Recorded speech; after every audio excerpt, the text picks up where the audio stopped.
it. Okay, hi, how's it going? The black screen is supposed to be a video, but I think I used the wrong setting, so there was no video. Sorry about the blackness for a little while of nothingness.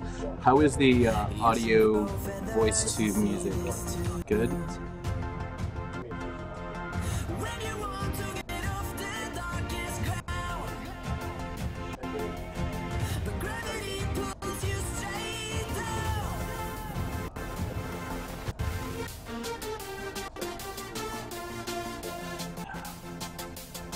A little high, okay, I'll move it down. Alright, how about now?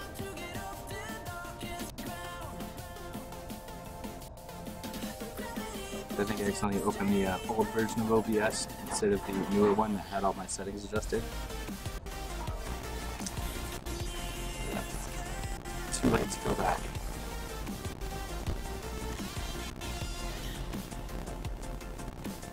Good now? Okay.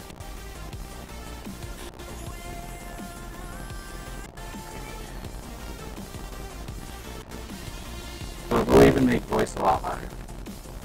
With reverb? Something like that.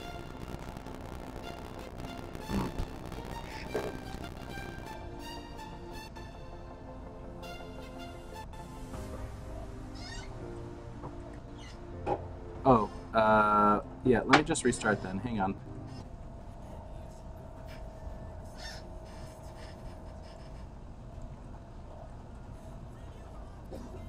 Okay, I should be back.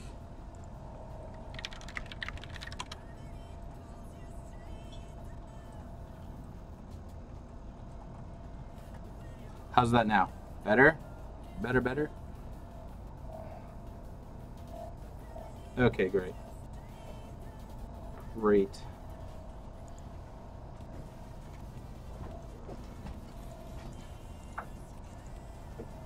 Okay, so what I'm working on right now is Christina ran into an issue using some of the stuff I wrote earlier, so I'm gonna look into that and then fix that, and then I will continue on working on inventory, which is nearly done.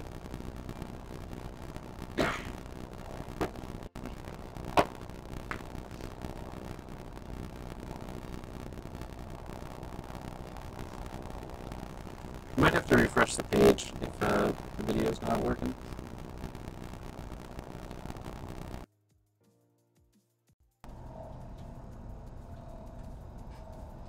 I don't know, man. I don't know.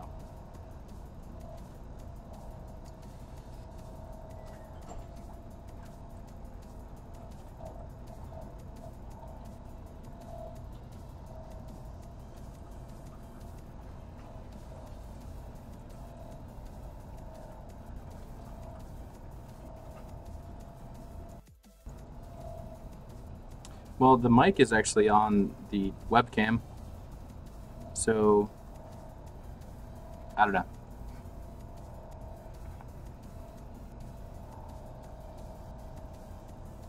Okay, well, hopefully it stays.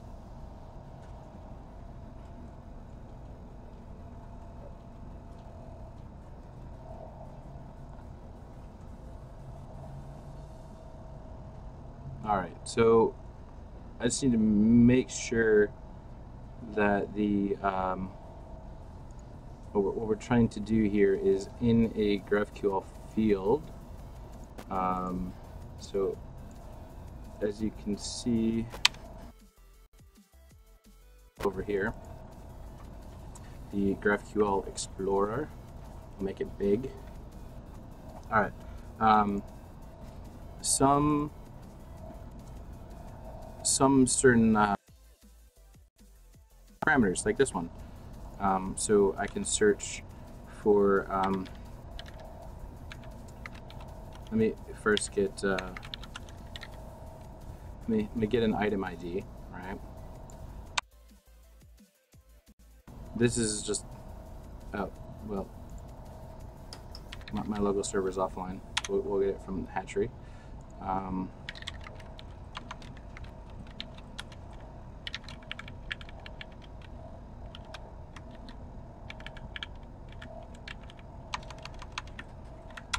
So I'm going to get an item ID. All right, and then so some of these can take parameters.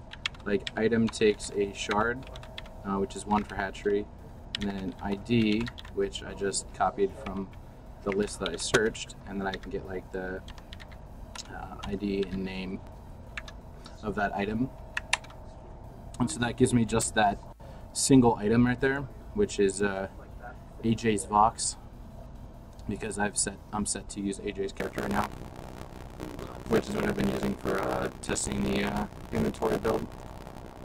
So now that works on root queries, which is something that you see at the base root level. So as you can see over on the side panel here, it says query to query. So that works right now, and all of these things are root level queries. Well, what we want is to have like a self-contained one that is underneath like crafting, or under my that those fields can have parameters.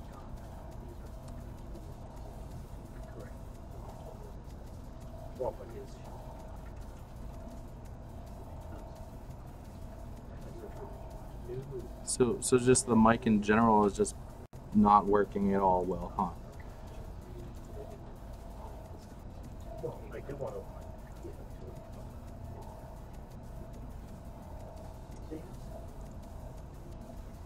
Okay. All right. So that's basically what I'm trying to get done here. And they're defined like this. So I just added an argument, a string argument with the name of foo onto the Vox status. Actually, I'll do it on something else that's not Vox status, because that one has.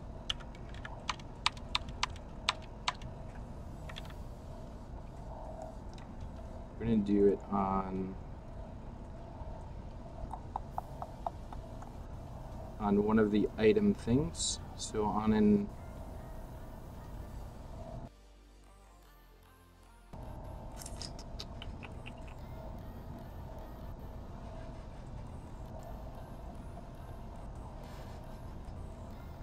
let's see, what is one thing I can do this on here?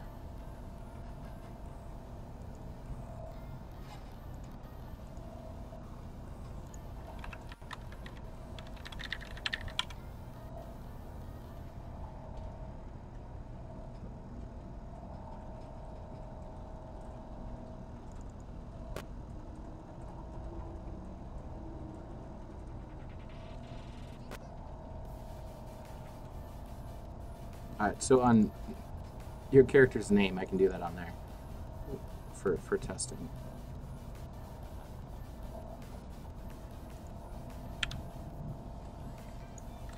Name's going to take a parameter.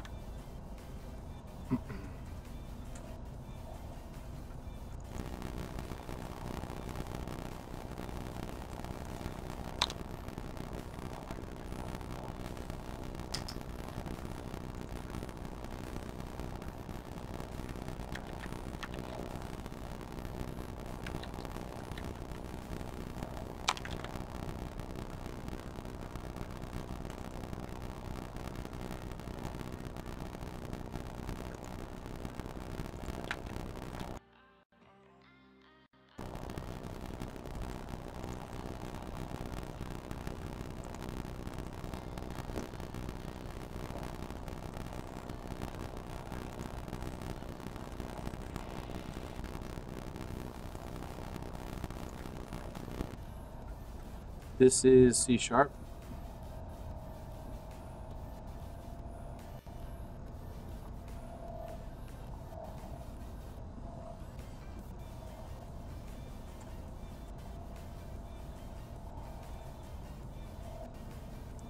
And so in this field here, I have a resolver. Arguments is resolver, resolve arguments. That has args is declaring type is field attribute resolver. That should be fine.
root field resolver class.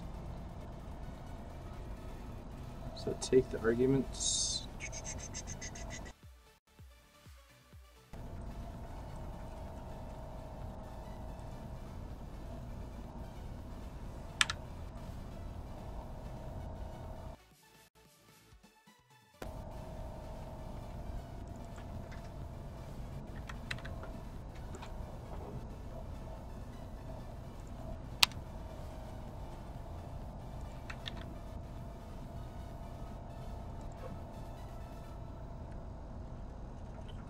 Abstract resolve.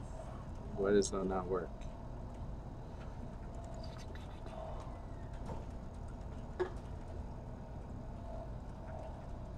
Oh. Okay. So technically that should work. Let's see. Hey, how's it going? Feetixy? I am at present looking into a bug in the API server for our GraphQL, which just seems to be a missing feature. But after that, I'm going to be working on the inventory UI. I started there. Yep.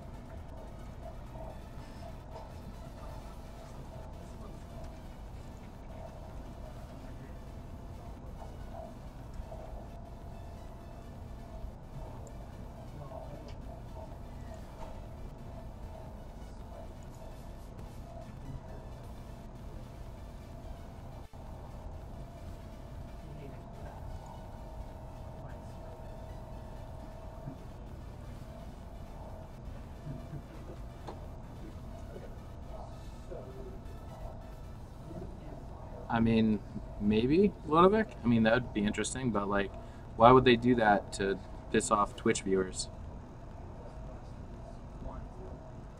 They have the banner on top of Twitch right now for the net neutrality thing today.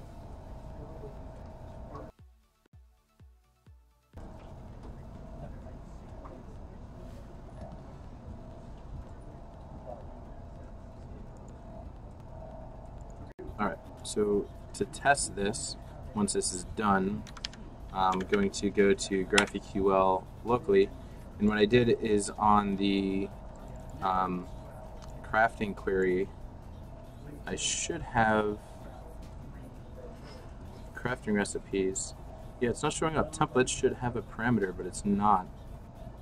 So I'm going to have to just step through, because what it should be is it should be.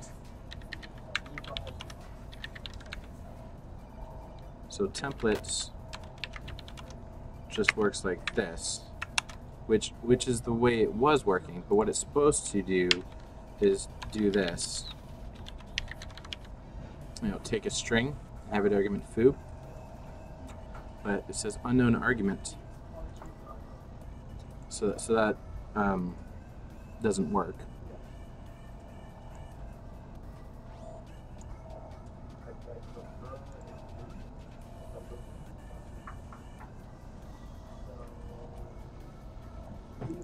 Which in my gen code, I specifically check to see in GQLGen an add field.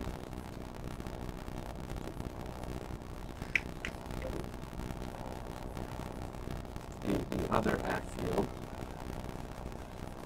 I check if it has args, but I'm saying the attribute on the field, does the resolver's method resolve arguments? Is the declaring type this actual type? Oh, it's probably because that's a type. Oh, no, wait, no, that's right. Huh. So if it has args, add the args. If not, no. Oh, so we'll see. I'll step through this and see what happens.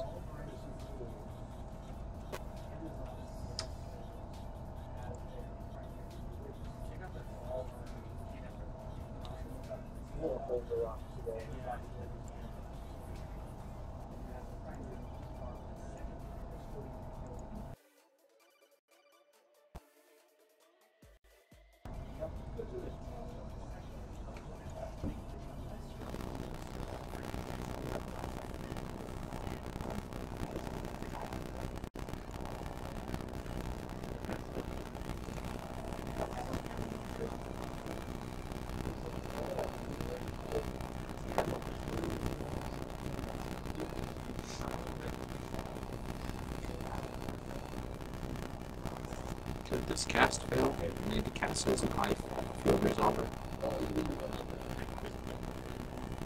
No.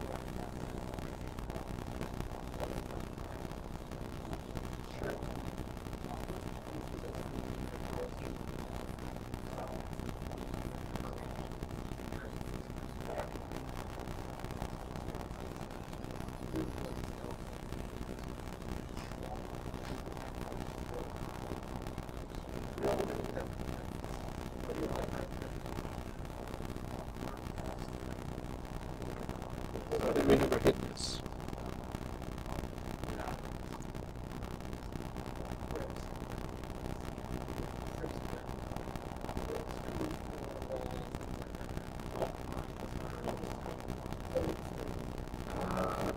Huh.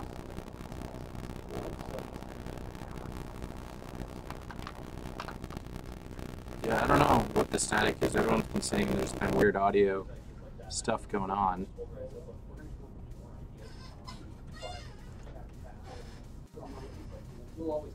So, like, that code just never got hit. Which is...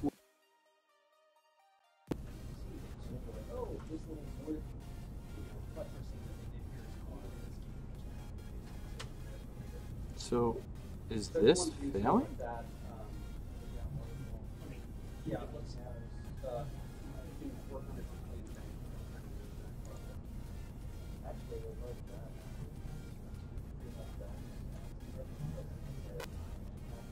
About the whole net neutrality thing? Alright, is it happening on other Twitch streams?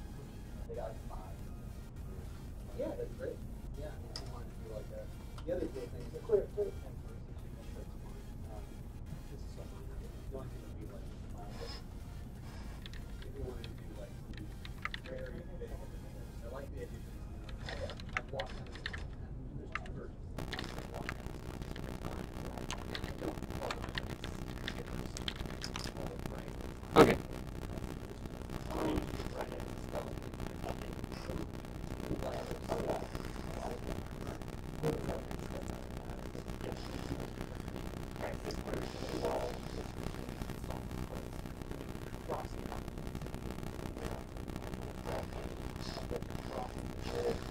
So we're getting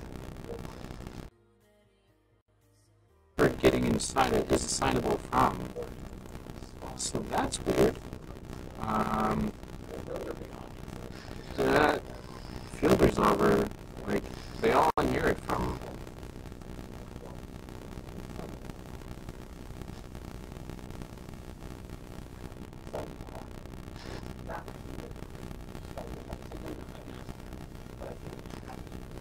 Yeah, I don't know. The CPU is fine. I don't know.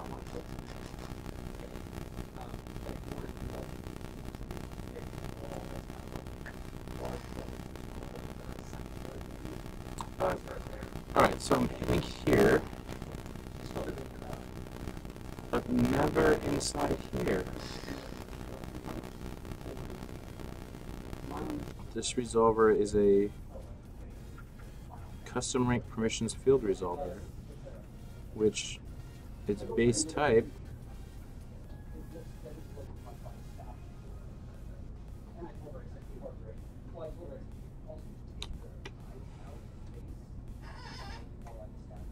so let's try it again. Next resolver, character name field resolver.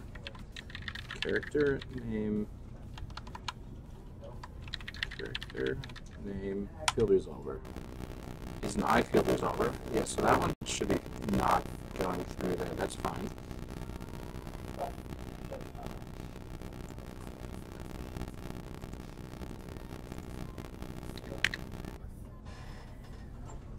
Armor stats.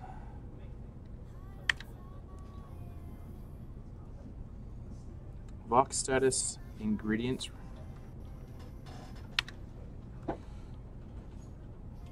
Output items. Entity items.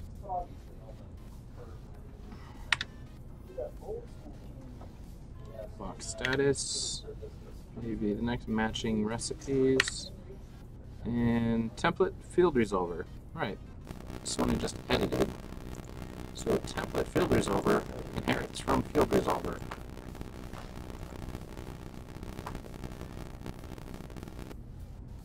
John was asking about phone treatment, phone ideas, like, and I said there's kind of two ways I feel about that. One is the subtle, like, oh, I've done that with a few times, and then you notice there's like a skeleton kind of in the side of the wall, and the other one would be more of like, hey, I see.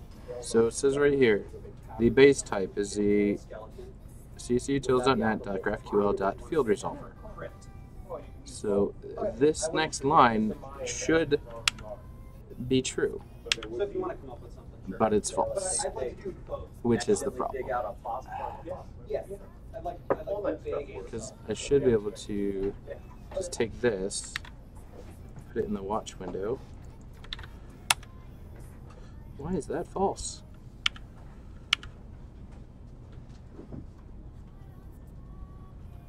Isn't signable from? Am I doing that wrong?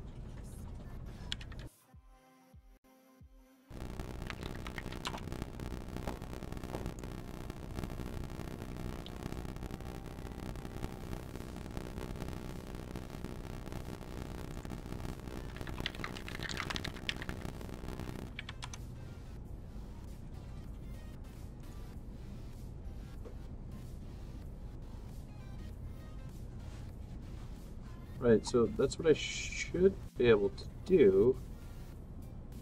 Or, oh wait, no, I had it backwards. Right. Okay. This assignable from works the other way. So what I need to do is subclass of.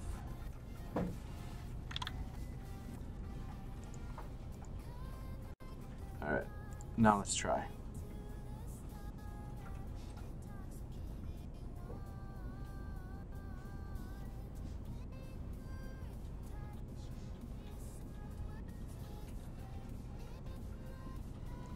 See if we ever hit this time.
Okay, it got hit.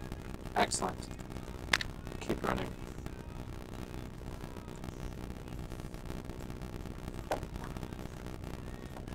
Now once it's fully started up, you can test it.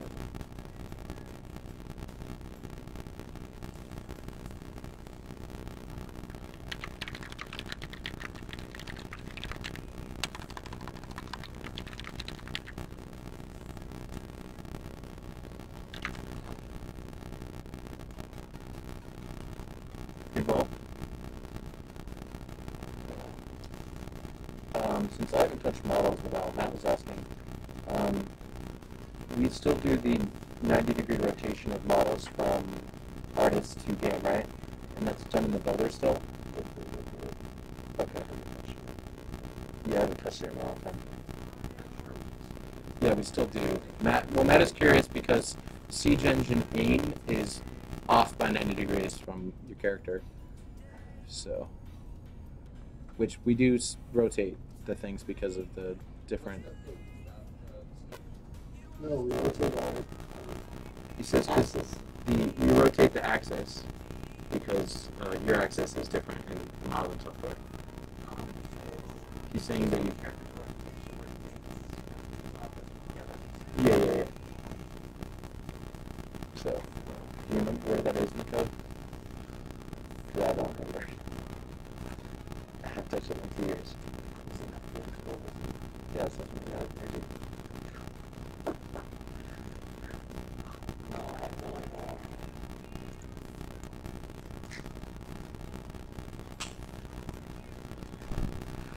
Okay.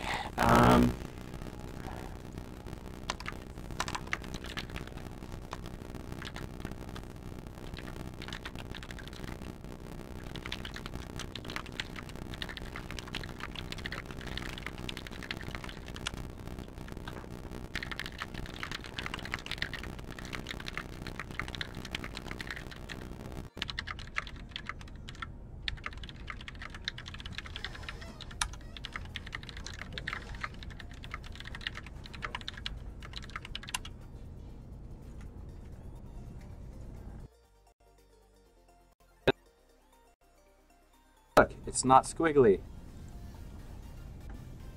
All right. And we'll look over here. Look, templates. It takes an argument called foo. That is a string. Yay! It works.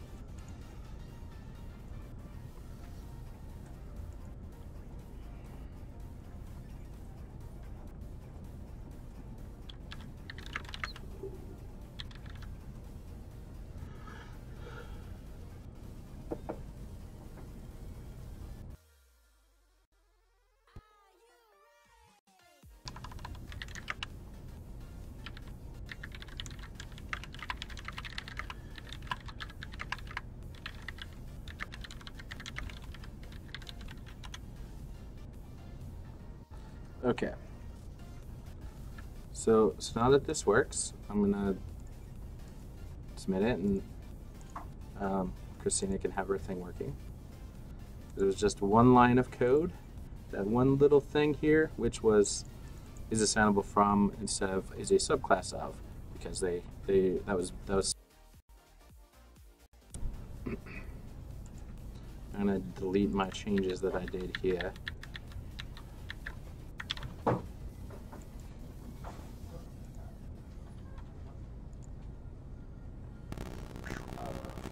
Console from beep, beep, beep, beep, beep, beep, beep.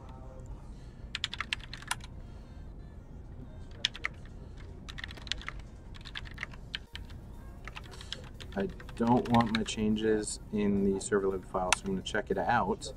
And then I only have the changes in the GQL gen, which, yeah, just that one file, which is just that one line change right there. So it would be safe to just commit that.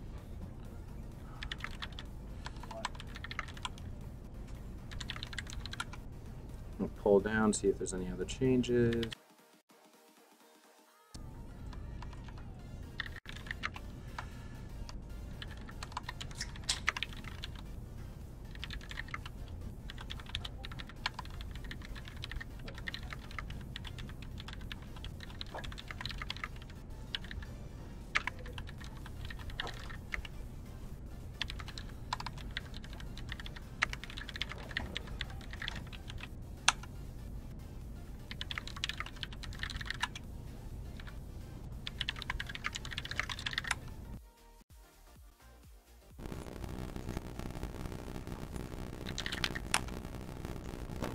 Okay.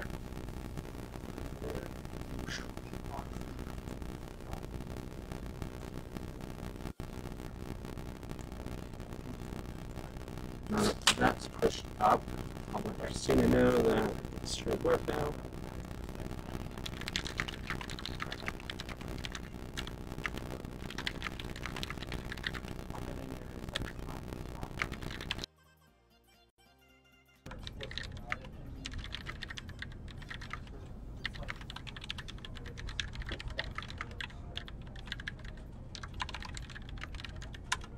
just want to make sure we're not assuming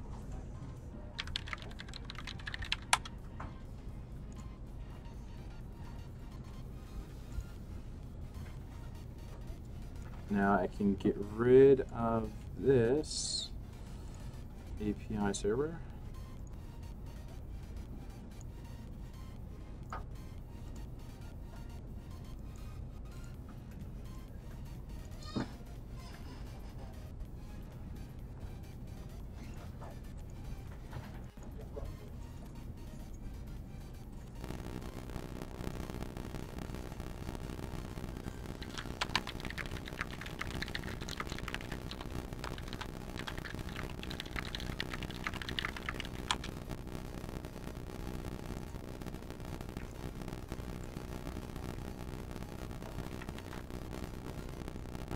Inventory stuff.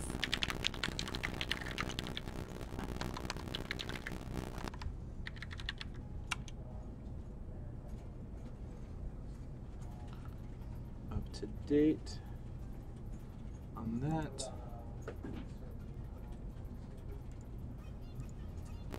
So it's building.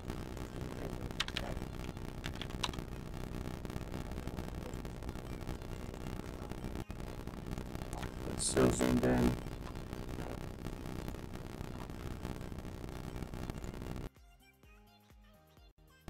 Inventory in progress here.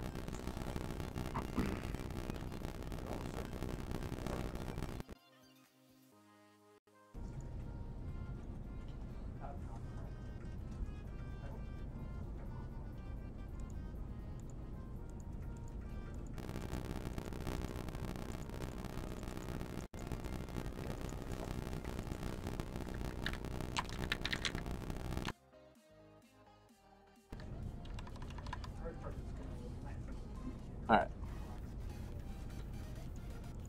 Now, what I'm doing right now is I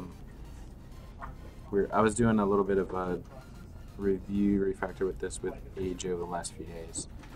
So a lot of the stuff was originally in a previously working state, and we're doing a little code cleanup before we actually submit it. So what I'm doing right now, what I'll be starting on here, is we have this inventory section, right? That is it's a component that can display slots, which can have items in them, and over here, like when you click on any of these equipment slots, which this isn't hooked up yet right now. It also is a miniature inventory that can display items and has a number of slots and whatnot. Though the difference here is there's paging, while in this inventory it's just scrolls.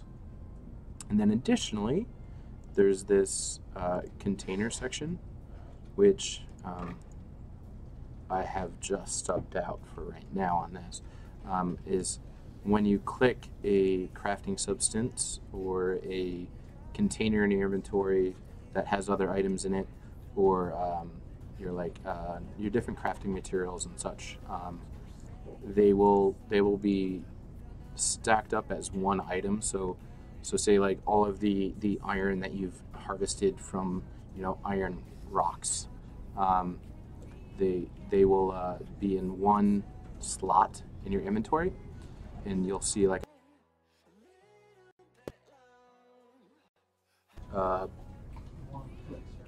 that's the item def name right now. So, but it's like raw maple that's harvested, and there's 5 of them.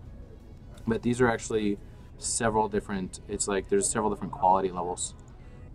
So like just like the diamond as well. I think there's like 4 different or 5 different even in this one. Is just they're different quality levels. So you'll see them stacked in here as slots. So this is also another spot where we have slots that can show icons. And then this will scroll, but this will always only be too high. So now that we have the base working on those 2 parts, I'm gonna make this current inventory body that we have, and I'm turning it into a base class that we can share a lot of the functionality. between between the all the three different types of containers that we have that all show they're basically miniature inventories. So by doing that is we'll be able to share the same exact code that is running this big full inventory page, along with like the filtering and the searching, like just typing and stuff. Like right now it's just simply searching by names, and then these filter buttons will search by type. And there's a whole lot of different things that are going to be available as filter buttons that you'll be able to just add. All of them right now, as many as you want. Not right now, but you'll be able to just say, I want to show a filter button for weapons, or actually, I can probably actually show you these things. Since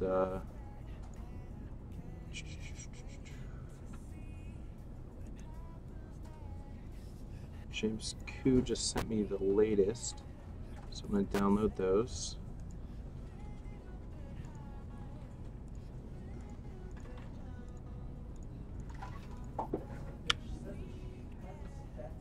Alright, so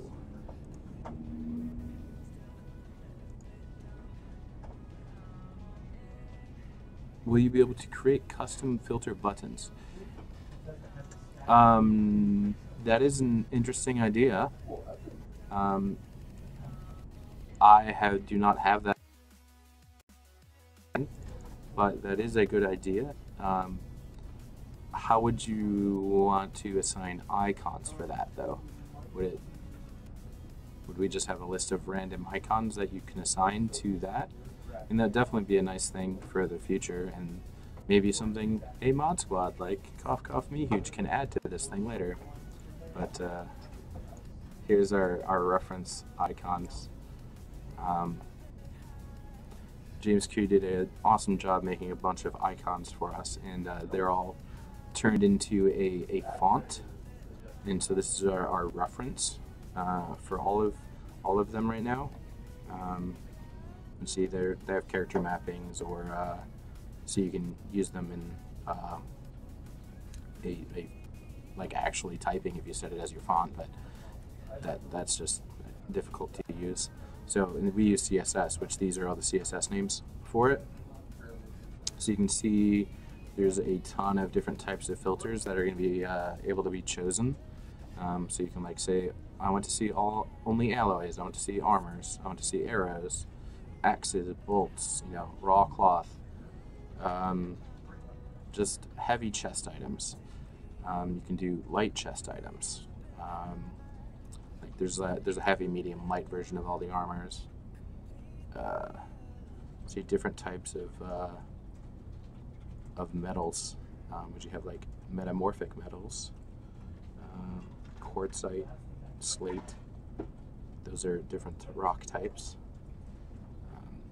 So there's a lot of different categorization filters that there are.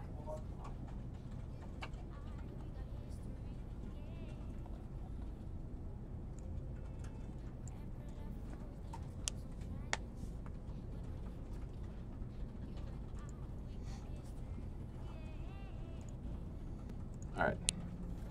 So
All right, cool. AJ is also working on the UI back there, and he just finished another couple parts, which he's going to push up, which put the tooltips back on for all the things in the inventory, which as you can see they're over here, but they're not currently on in the inventory right now. We kind of did a little bit of a rebuild of a lot of the core back end of the code to streamline a lot of things. So, is inventory body.tsx, which is insanely huge. Like,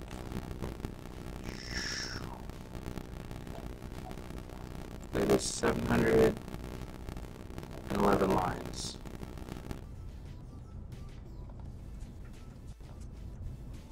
And the majority of these methods are for figuring out what to show, and then like what type of items are what, and how they get rendered. So AJ just pushed this thing.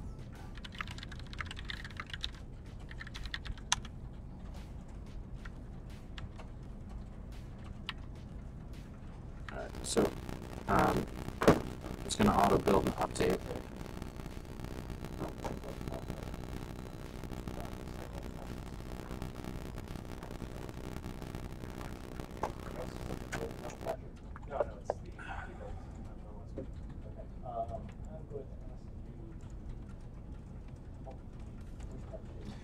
So as a brief overview, I can like minimize these big giant functions, so you can just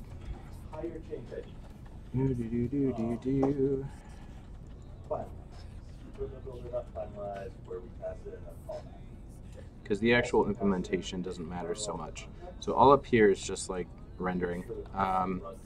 So it's not so bad when it's like all minimized, right? So these are some of the major things, as well as the rendering portions I'm going to have to pull out. So what this does is we have this initialized inventory function.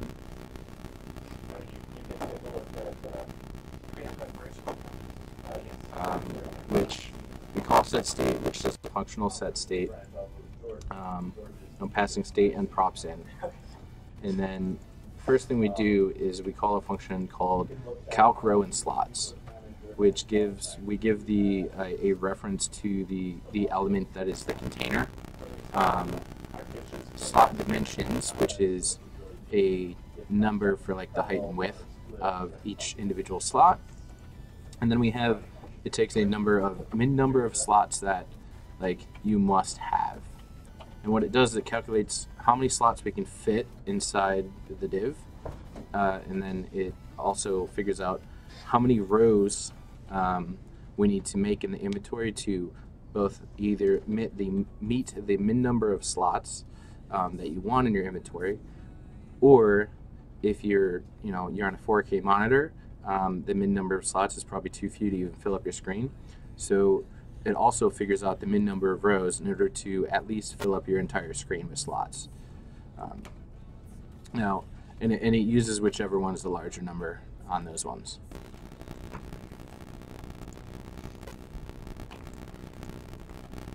And then distribute items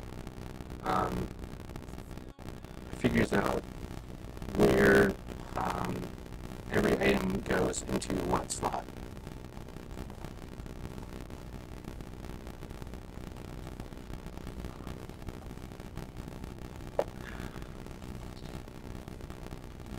I wonder if it's just like, the picture on the camera is being fun, and the mic is on the camera, so like it's not like the USB cable's loose. Alright, so distribute items figures out what slot goes in what item. Which there's just two versions. One of them that's just a distribute. So this one basically just calls. It figures out if you're running a filter, then it runs distribute with a filter or distribute without a filter. Distributing without a filter just goes through like all the items, and it puts things in like the positions where you actually want it. So say you like, you know, the top left or the bottom left slot in your inventory, like just some random spot, it'll put it back in that slot.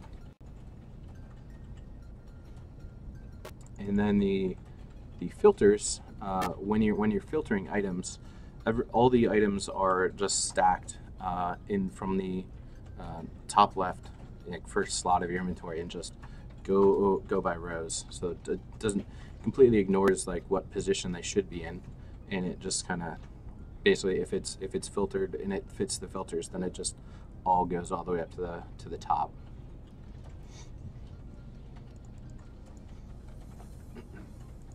All right, so enough explaining. I'm going to move all this stuff.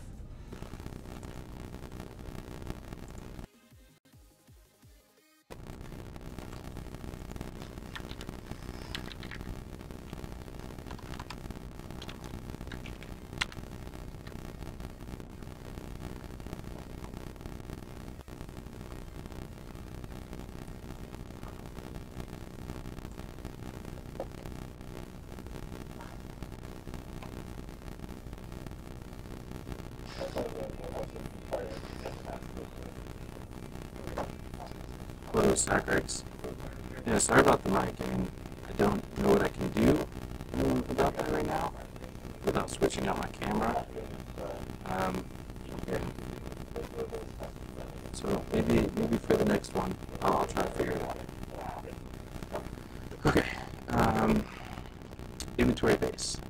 We know it's we're gonna want to always have these static methods for being able to distribute all of the items into here.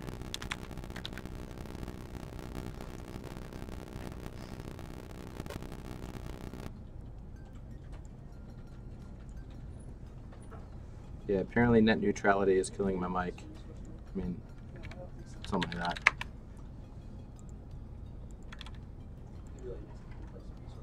So we're going to delete those from there.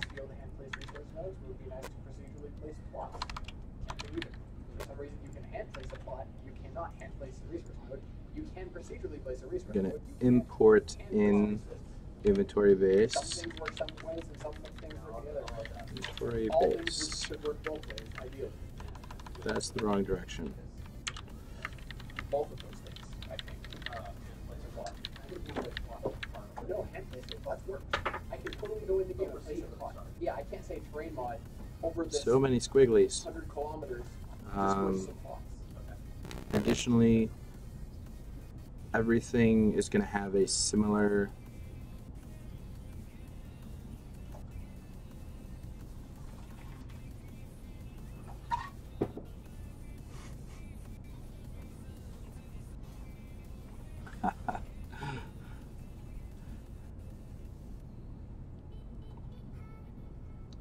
So we're going to have some shared state similarities in all of them, which is pretty much all of this. So we'll put all that into inventory base state.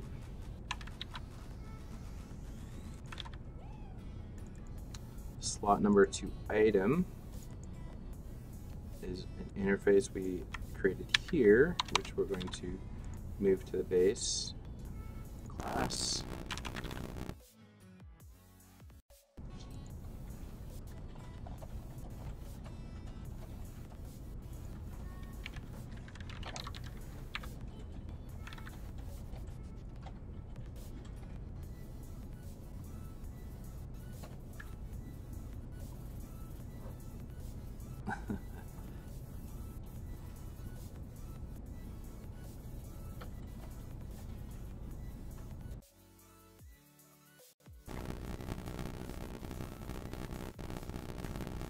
So instead,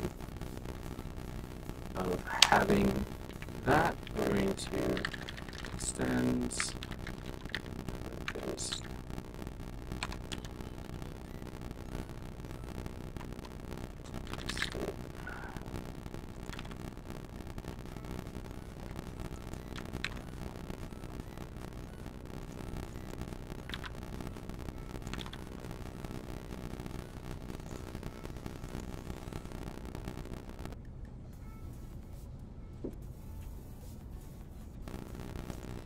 Okay. All these things are like inventory body state. We change it to inventory base. So inventory body, replace that with inventory base.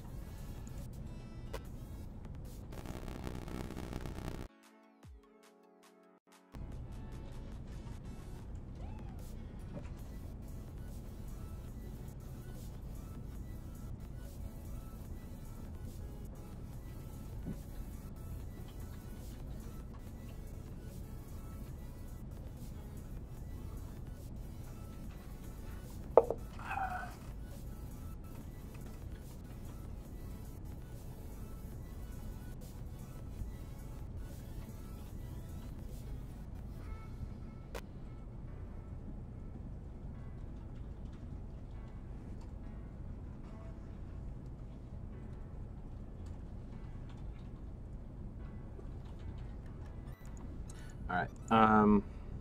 So inventory base, I don't think I'm going to even do as a React component. But what I do want it to do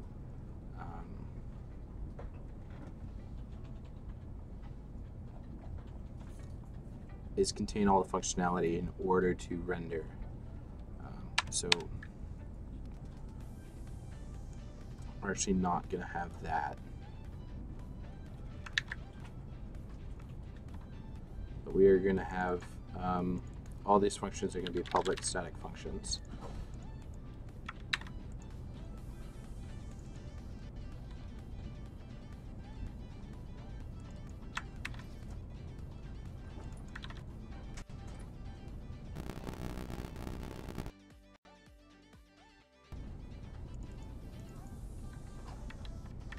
Which really, this probably means I don't actually need these things to, I don't need this to be a class.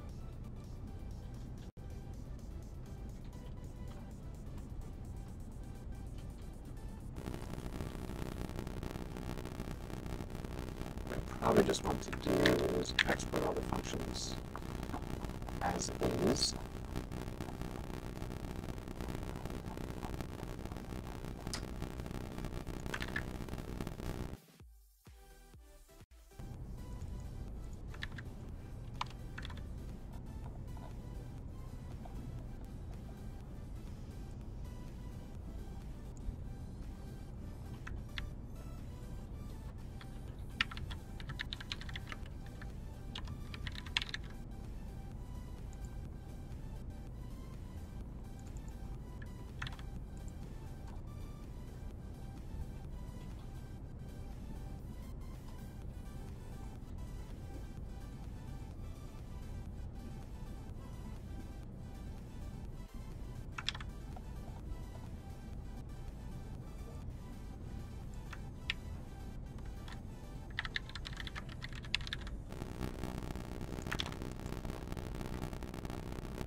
everything is blue.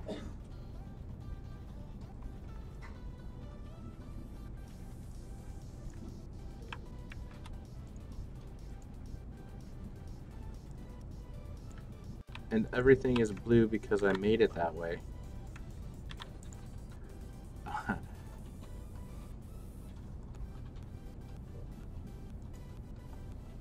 So in my settings, I can change colors. So like here, watch, right? Bam. And then now this is what it normally looks like.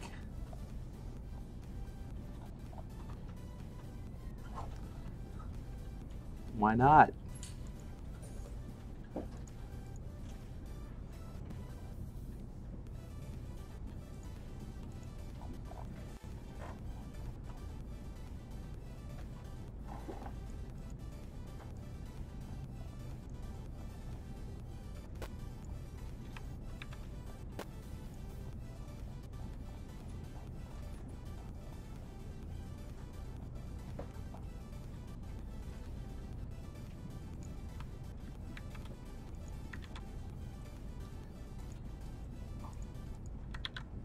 My color's back.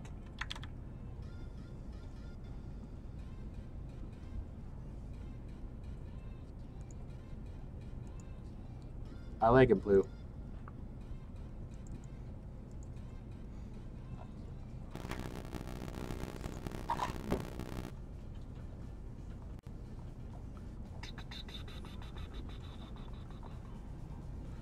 Okay. First off, before I get into render functionality, I'm just going to make these helper functions work the way they should, which this props, we have GQL queries, GraphQL queries. So this inventory base item fragment that actually shouldn't have been renamed. That one's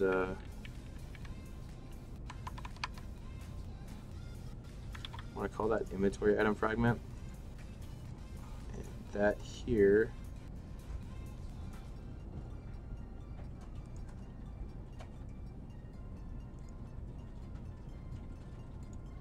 I'm just going to rename this to inventory item.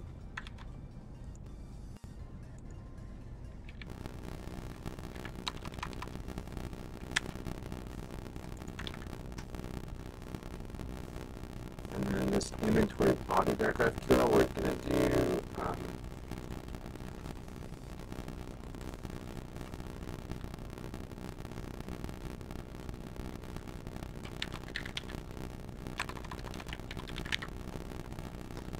name that to inventory base.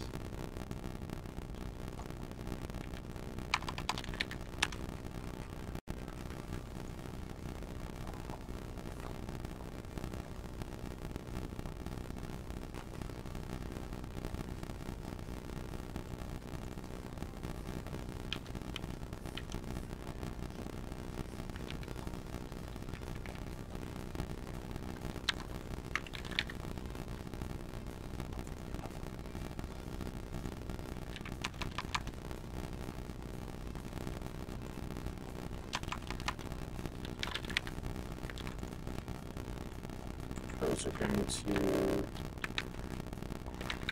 rename, so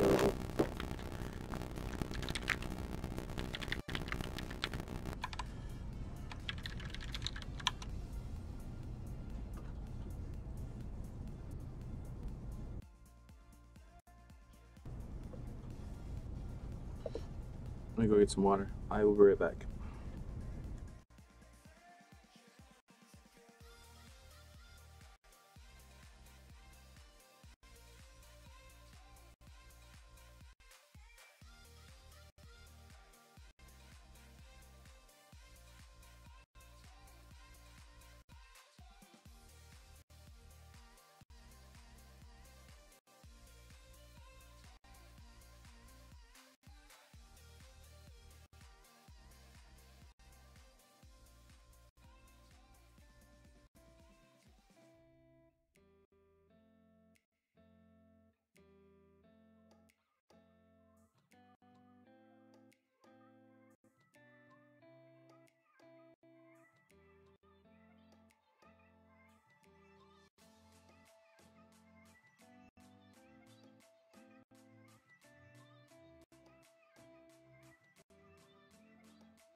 Okay, back. Validation of GraphQL query document failed. Unknown fragment inventory body item. Right. Because this is now actually just called inventory item.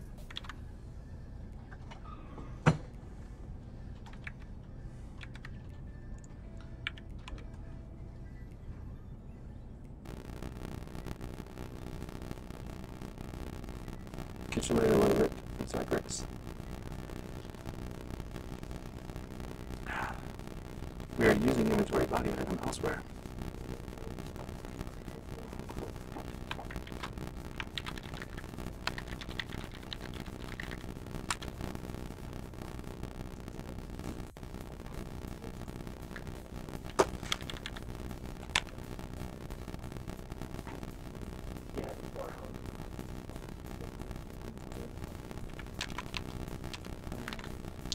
Context menu. And there.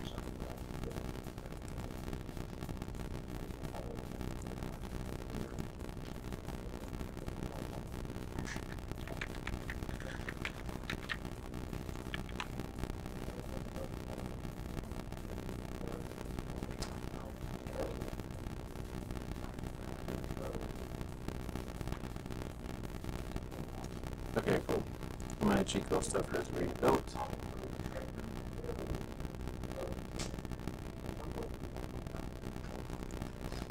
So in here, I think everything should just be. It's not going to work.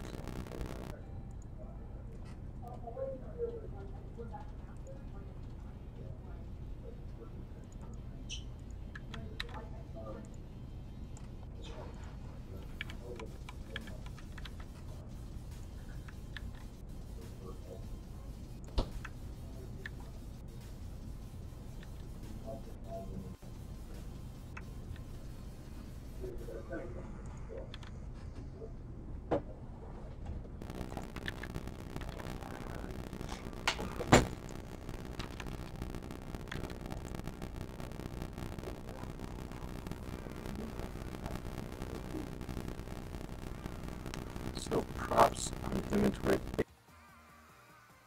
That is where this base query comes in.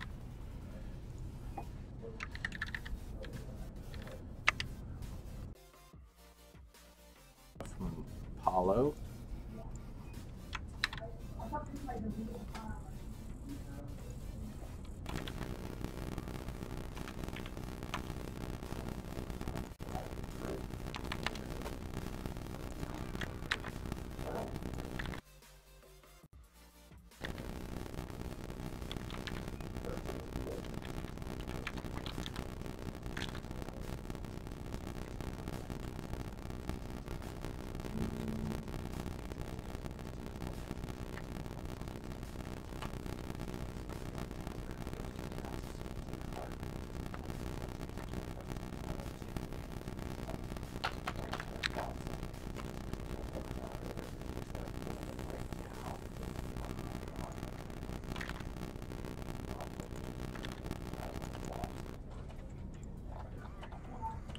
We also want the inventory filter button,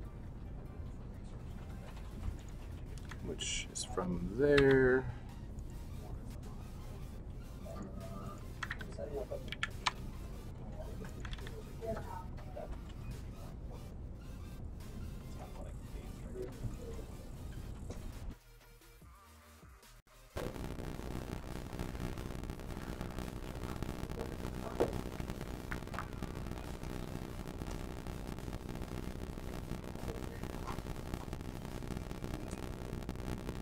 Those functions were all here. Copy all those over.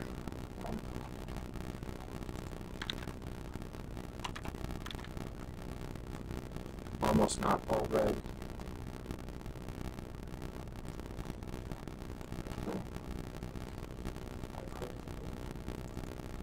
So that no longer needs to be a thing.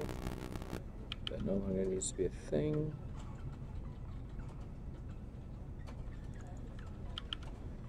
We need to pull in Web API from Camel Unchained.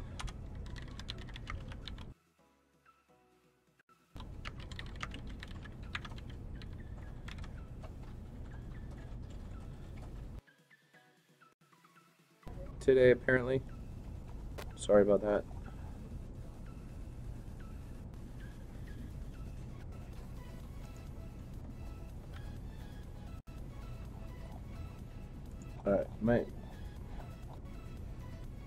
Alright, we don't have merge from Lodash.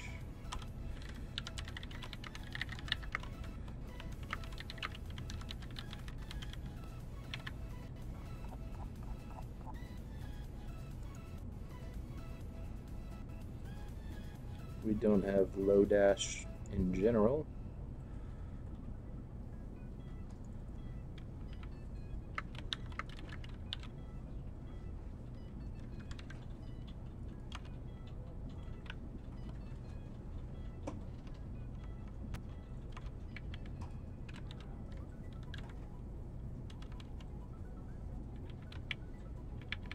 We'll just pull it all in.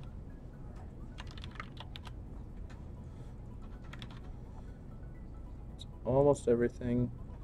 Then this is going to be underscore merge.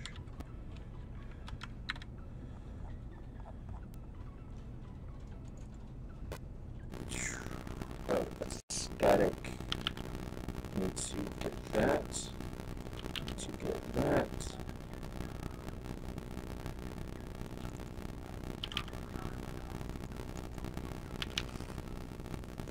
Okay.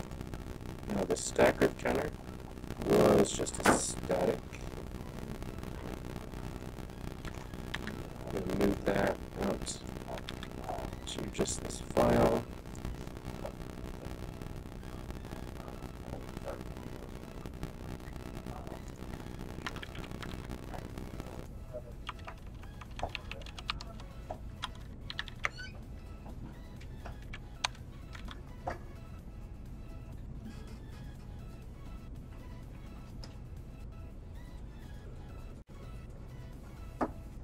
Yep, Robot JD today.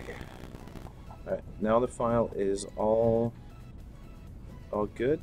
No red squigglies. Other than, there's just a red line where my cursor is, because my cursor is red. For whatever reason. Alright.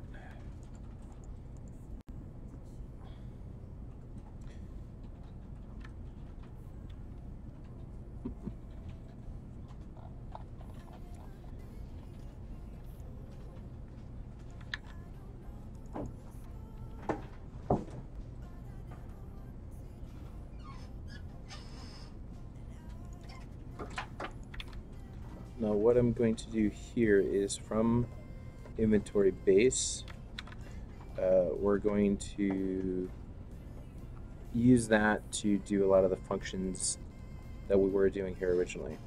So instead of extending, just do base.inventory base state.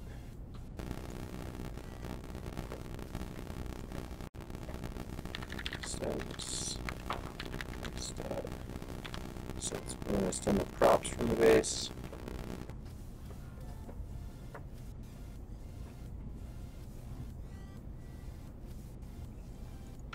Those are already on there from the extension.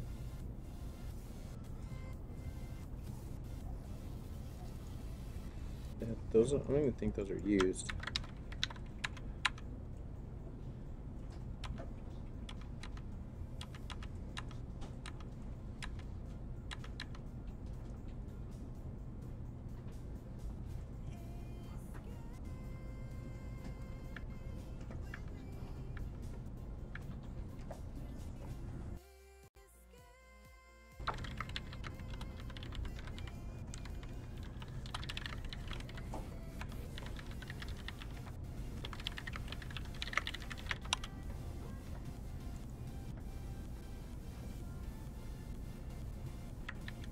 So those aren't used, so I can just kill those.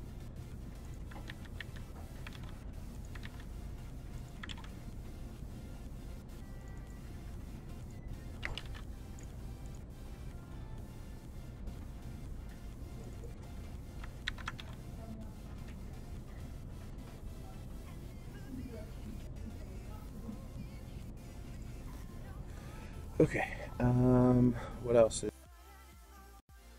inventory body as any? So it's going query.inventory base, and then this one's going to be base.distribute items.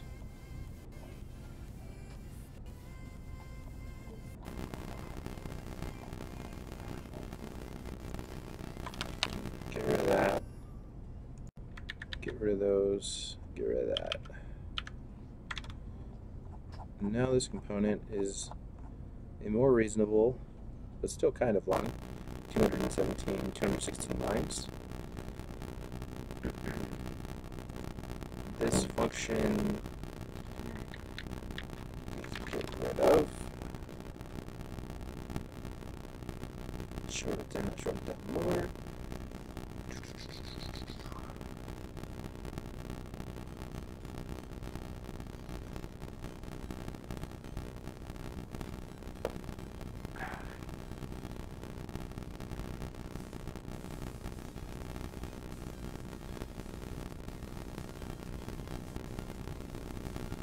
And this is a pretty simple function, but I may just take this method here and just create that as a static function.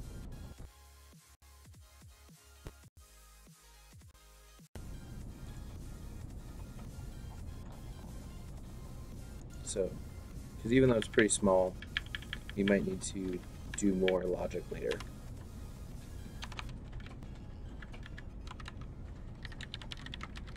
Function add row of slots.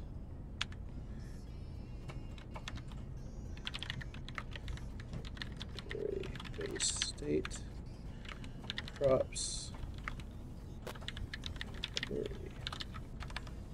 base props.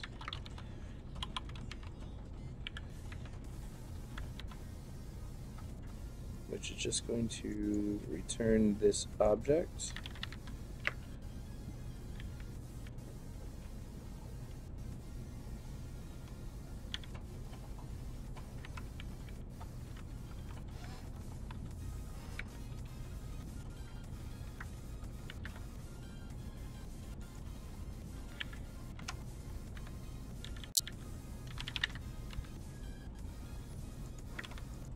So we're going to return back the current state, and then also adjust the row count and slot count. That way, still here, we turn this into base.add row slots.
Alright, rendering.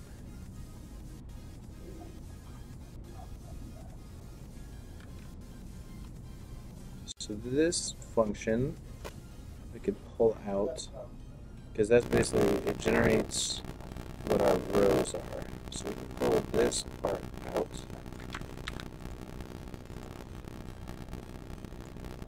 Let's do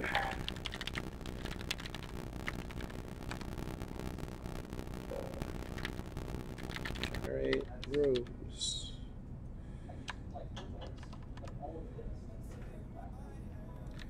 Create row elements. Sure. Which will take in the state. inventory base state props.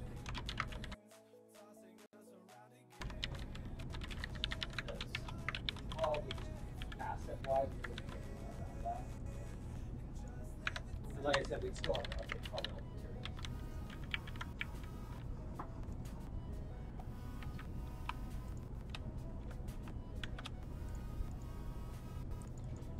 Inventory slot item def is something that I think it comes from inventory slot. Yep.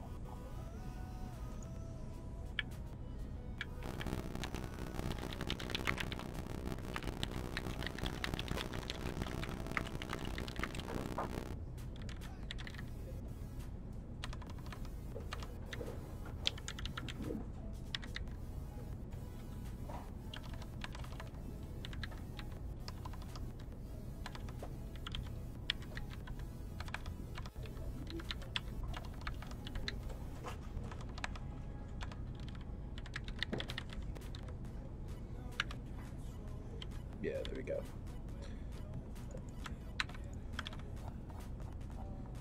And then we have slot type also comes from that.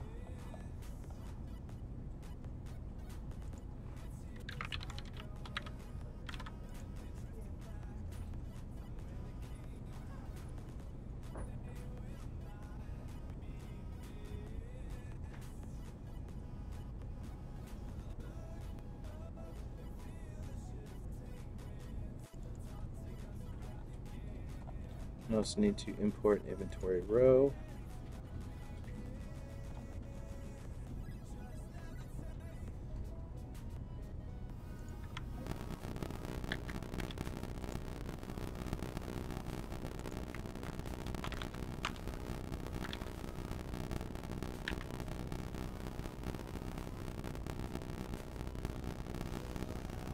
Lastly,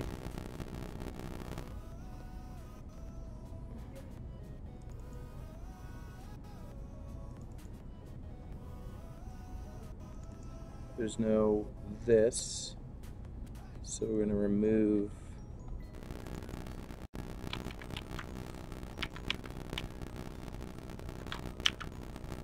the this, and then that should work. Okay. So instead of calling this function,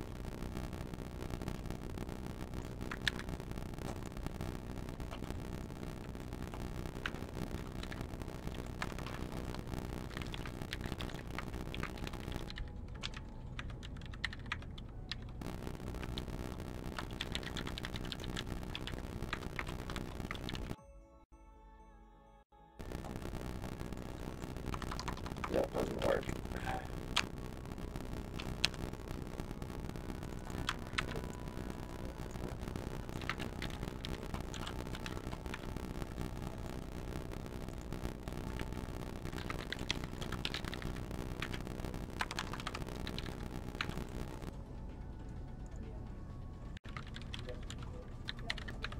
Okay, so instead here, this rows doesn't exist anymore.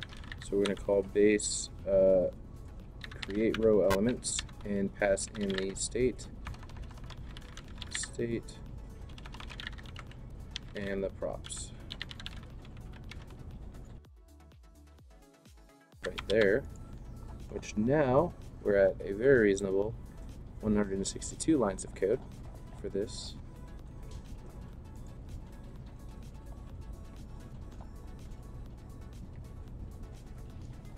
Get rid of that.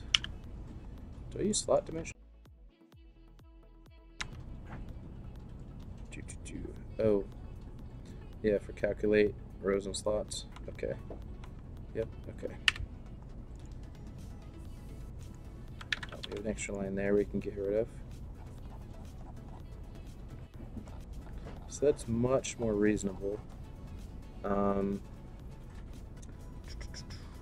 We build a generate that function.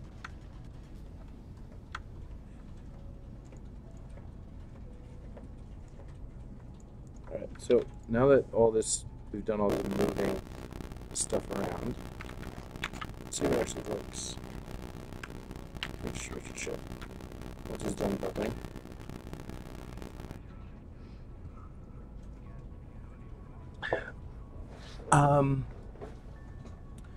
Zoltan, as far as the UI stack, we have the source code on GitHub, so you can see what our stack is for that there. But it's not like we have it listed specifically. But our UI uses TypeScript with React. We also use Redux for larger state management stuff, and then we use Apollo for GraphQL.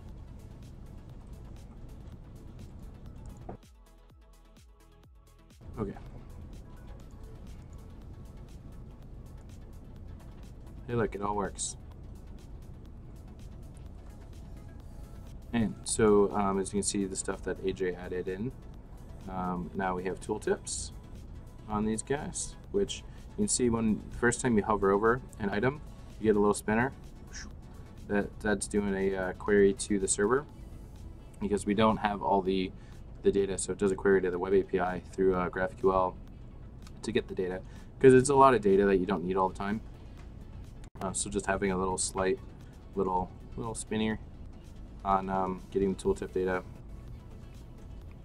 I think it's fine, and also save your bandwidth from having to download all this stuff all the time, unless you actually want us to look at it.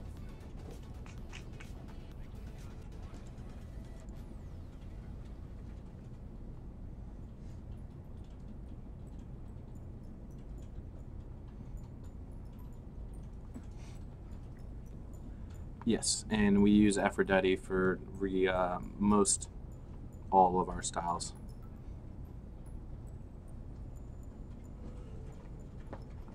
Yep, Apollo will automatically cache the data, so you can see that one is loaded, that one's loaded. So now when I swap between the two, it just pulls it from the cache rather than doing a query again, so no more little spinning. And even if like, I'll close this window, reopen it, then go back over here, still no spinning, so it'll be good. It'll stay there in the cache. So you only need to query it once.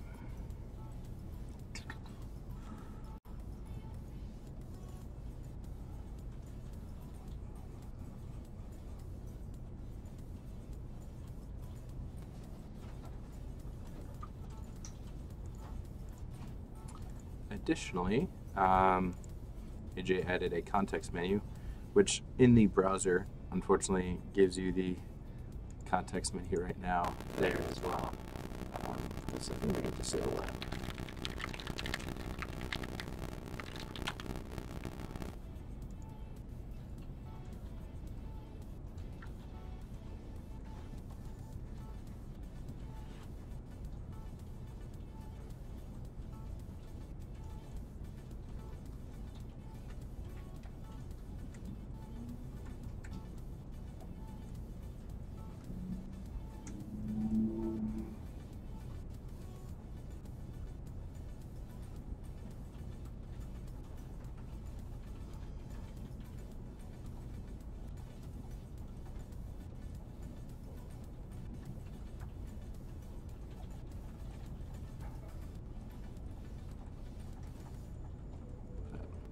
I kind of don't want to disable that because a lot of times when I'm developing, I just do inspect and stuff.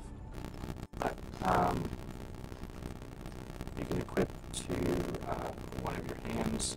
But right now, AJ is making the tooltip disappear when this comes up, so you don't have this overlap kind of weirdness that you see here.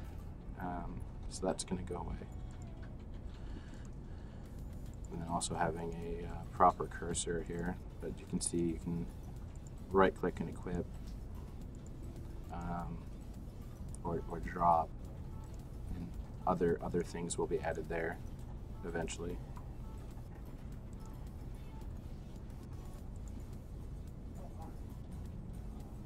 Those tooltips seem to have gotten stuck there.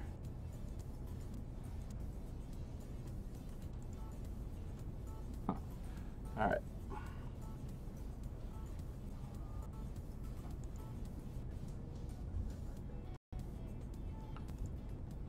Okay, so now that that container code is in a nice reusable place, I'm going to use that same container code to create the slots for the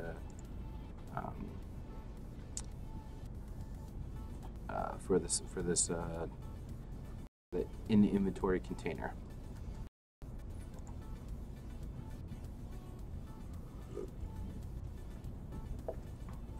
Yeah, I have really bad.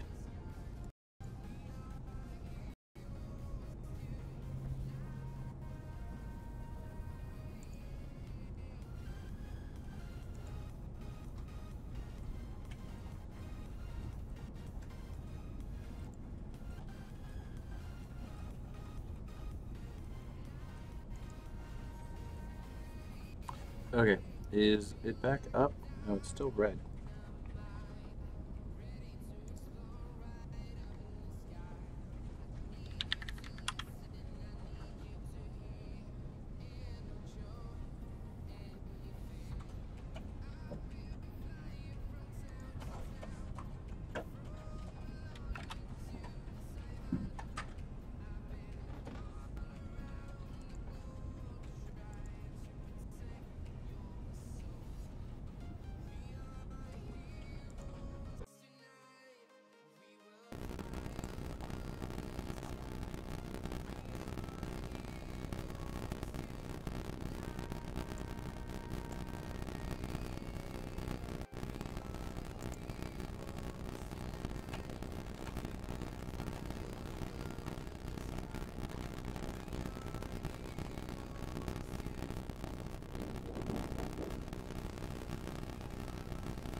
Okay, we should be good to go now. I'm all green.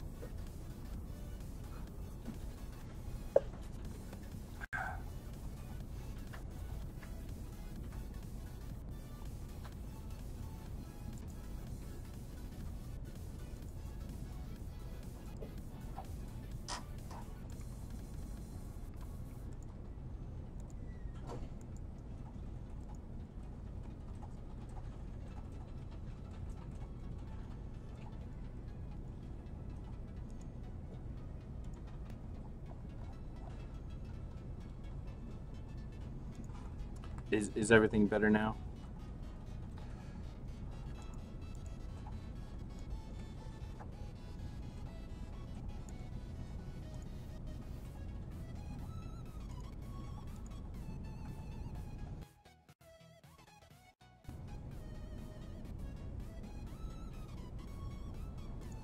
Okay.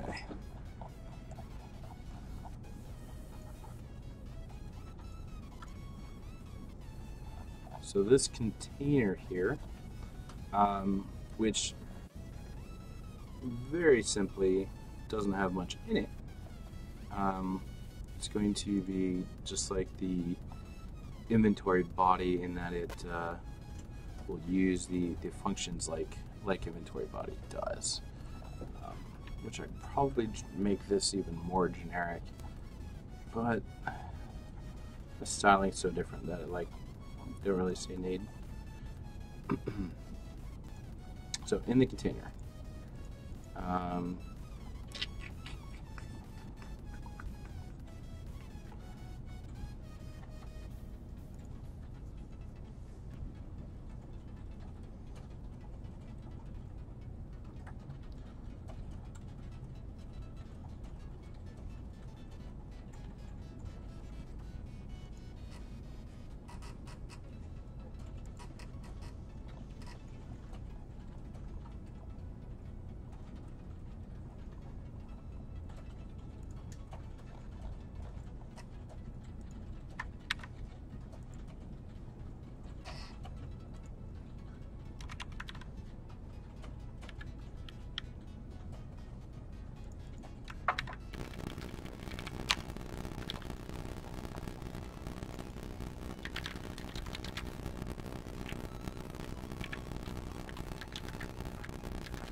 right now I'm just going to emulate this part right now. So the initialize is going to basically do this little internal init thing. Yes. Okay. How do you put the context? I only got some I say get the basics in, and get really quick make the concept yeah, I was trying to get it right now. So that's how you do that.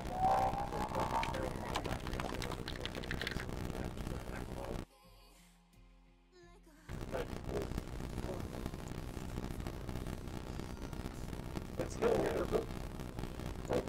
like the model factory is like the probably low priority in the background. Characters, I don't know if we want those to be low priority or not. Yeah, we do. Okay. And it's like given a choice between having a character that's sooner and having the next Okay, frame up and then sooner, here where it says slots here, let's put slots, which Yeah, because right now the internals is critical. They use fire and forgets, that's gross. And yeah, context is going to be because fire and forget takes you out of parallel thread. it does, yes. So yeah, I'm gonna get a Like there should be no create row elements and take in this dot state, this dot props, So what you probably would want to do is this dot state does not extend base dot state. what you want to do Get rid of that. And props extends base dot props.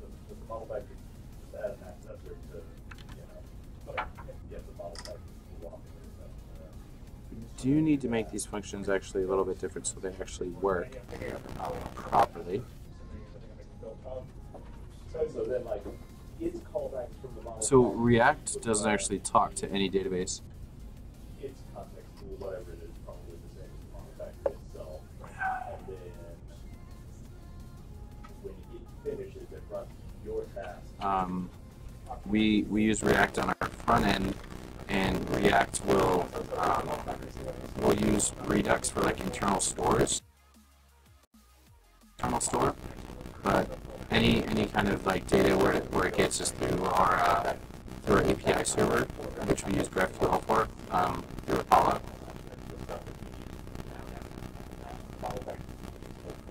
So it doesn't actually do anything talking to any kind of data layer itself. User, you're asking, can the client query for any character's gear, or are there some restrictions, or is inventory private? That really depends on the player. Now, as we've said many times, at the start of beta, we're going to be very open with a lot of the data. So at the start of beta 1, pretty sure everybody's inventory will likely be public. The way I would like it to work down the road is players can set their permissions for who can see what's in their inventory or not, and potentially on a container level as well, maybe.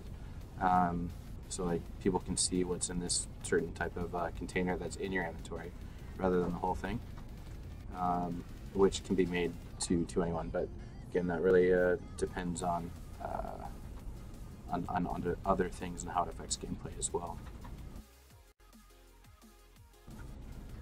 But you can't query for other people's inventories, but you can query for any item in the game. But eventually you'll be able to query for inventories of characters when I add it to the actual character query, which it isn't right now, but it will be for the start of beta 1. Right, so this part here where I said I wanted to make a function that just initializes the state, Okay. we're going to do that. We'll find out what those are once you've got your commit. Once you've got it committed so it compiles, I'll find what parts are missing. Function default inventory base state.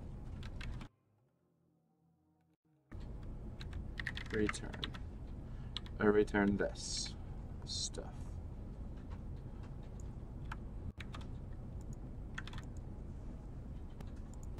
And just to make sure it works properly, inventory base state, we'll add typing on there, but there's no squigglies, so.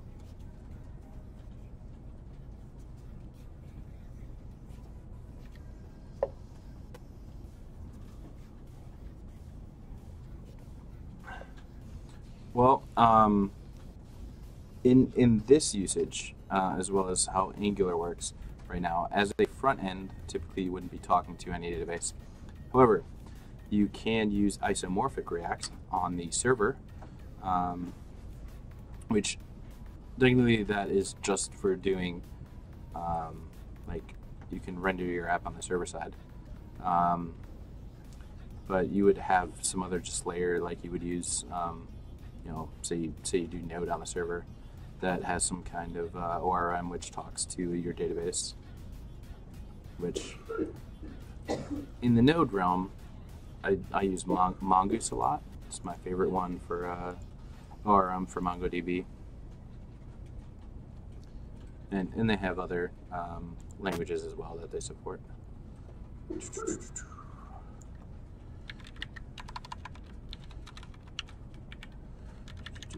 Base dot default base state.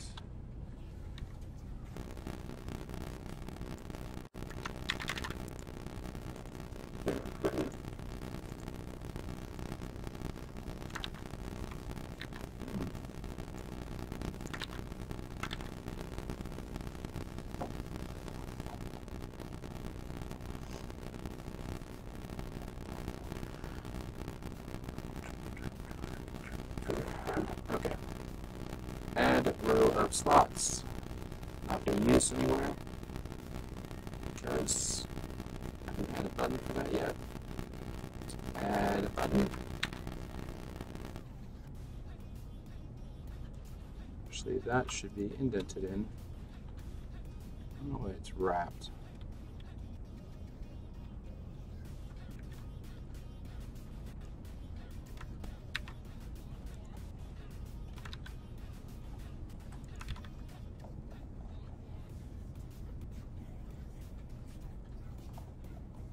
Raised button comes from Camelot chained. Do I not have anything from 6?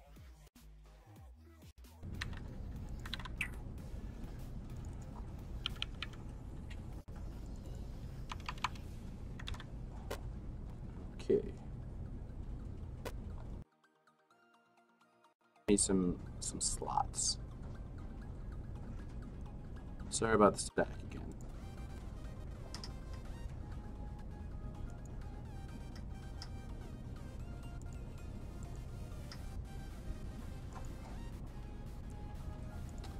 There's gotta be a build error if it hasn't built yet. Oh, what's it say? Tills.ts, blah blah blah. Inventory body has no exported member, slot number to item. And property ID does not exist on type blah. Alright.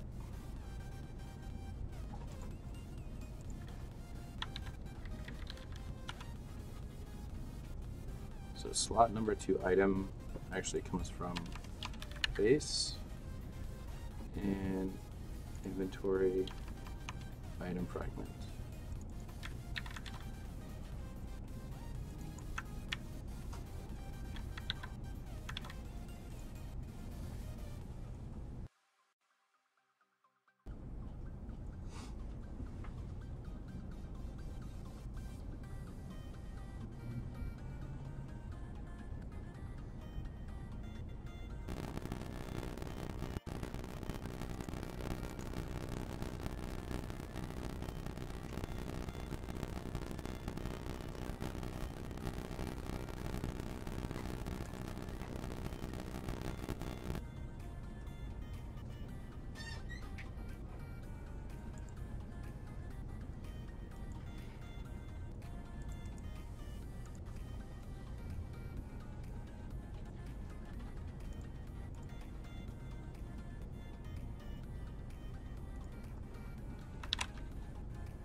error constants.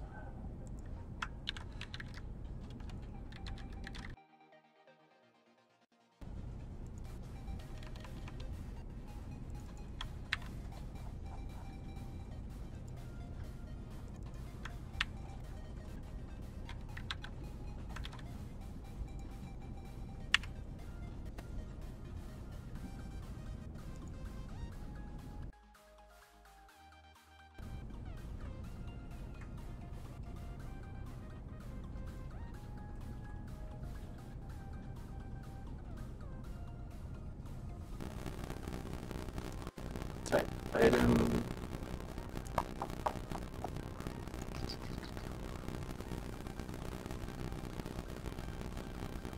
Gray row.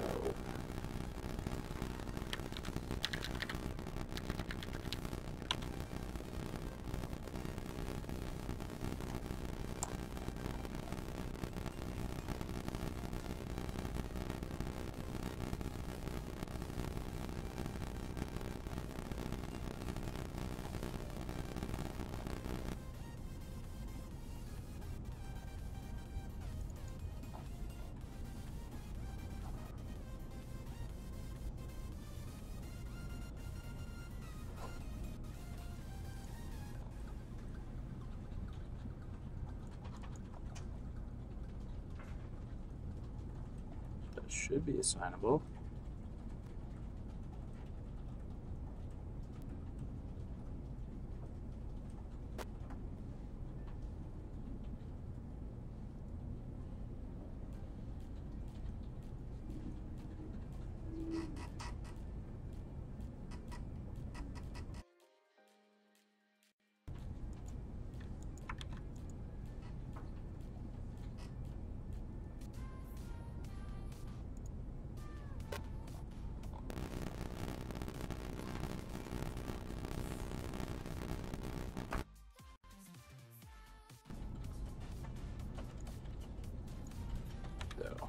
It's going to have a problem because we don't have a search value or a filter.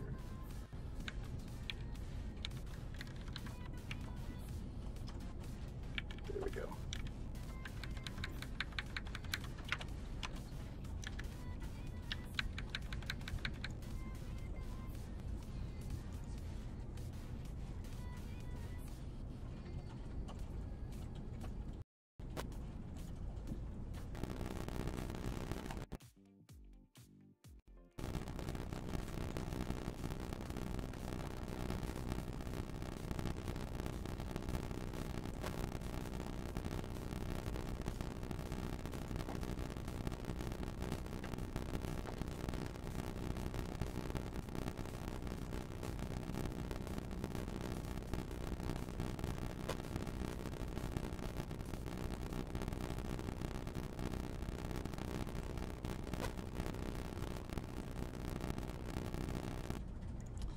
Oh, because it thinks that's a type.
Whatever. Doing that for now.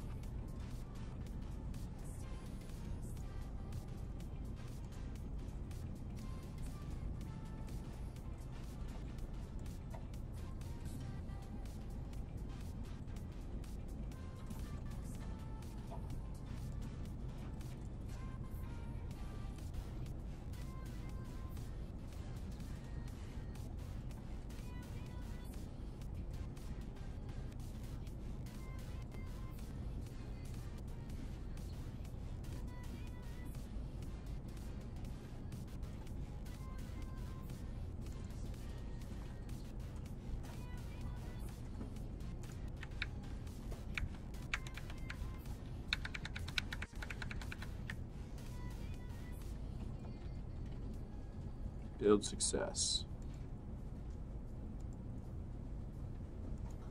Let's see slots. We don't see slots. We see an empty row.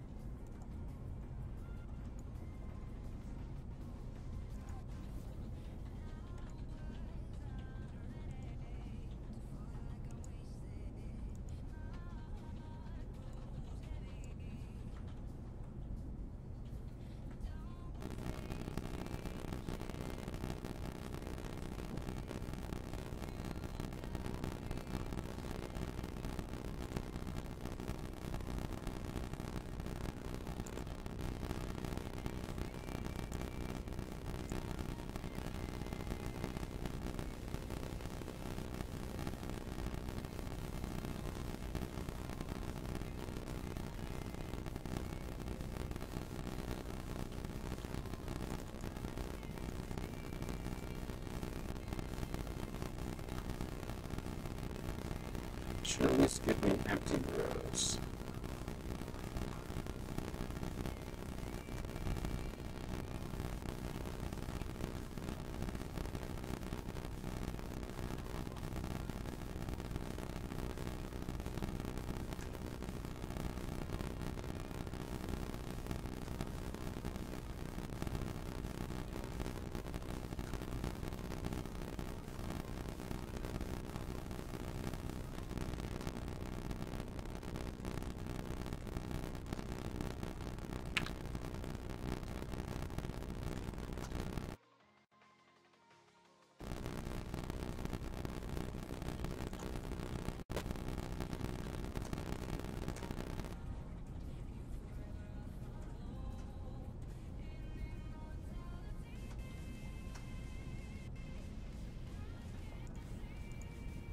I suspect what's happened. Yeah. That happened. Okay. But does have to change that anyways.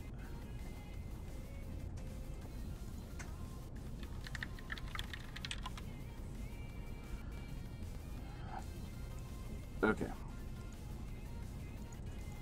So right here, we have inventory-based props, which is extending a GraphQL query.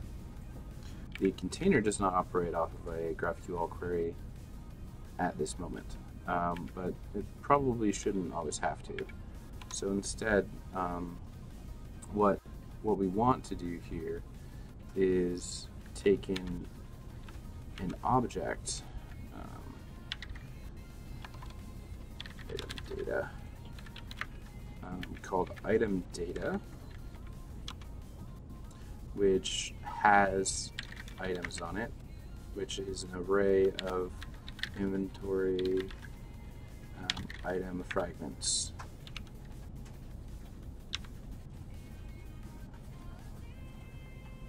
Hey, how's it going, Zadred? Which in this case is going to be props of data.myInventory. And so this check is going to change to item data or not data items. Then it's going to turn into slots. So the container instead of these props, just an empty object for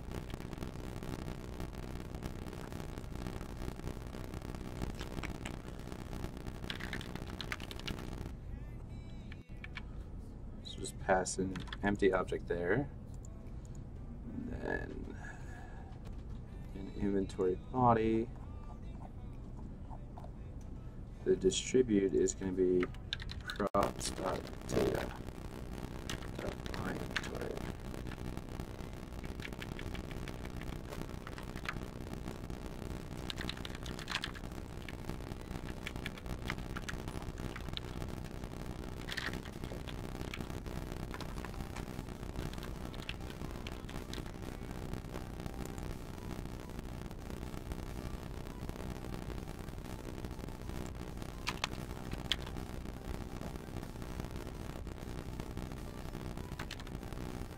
unfortunately use spike stack from time to time. So it's basically if there is props data, because props data can be valid. Well, it should never be valid, but maybe it should in my inventory. But here, that should work.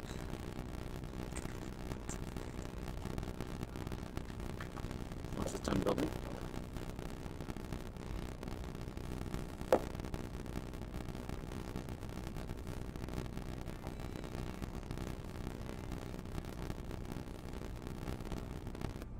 Should never go full robot. Okay. Cannot convert undefined or null to object, which is because of the active filters I passed in null. Null checks.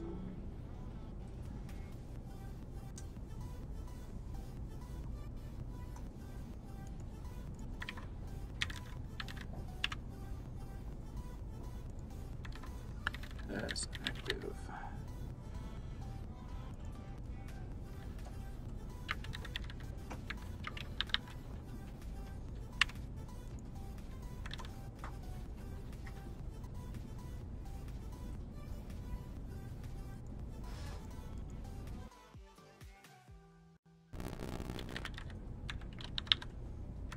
There we go, null checked.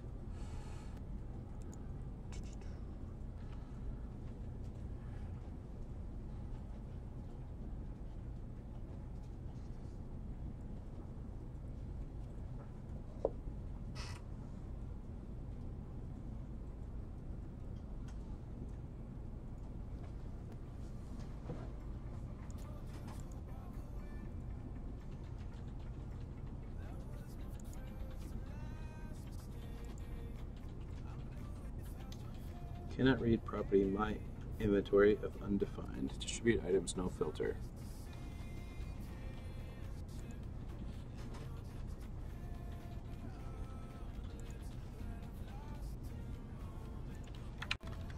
My inventory. So everywhere that I do props.myInventory, that needs to change to item data.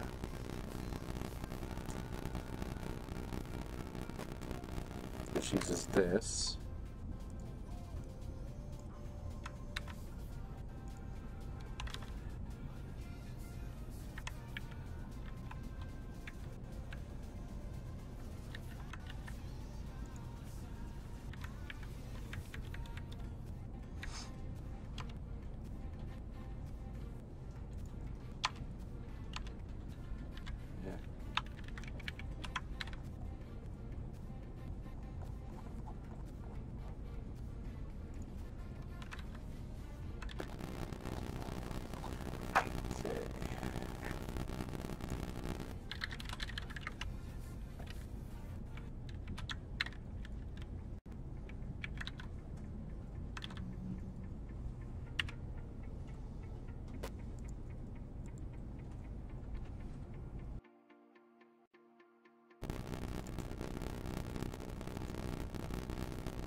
Is it?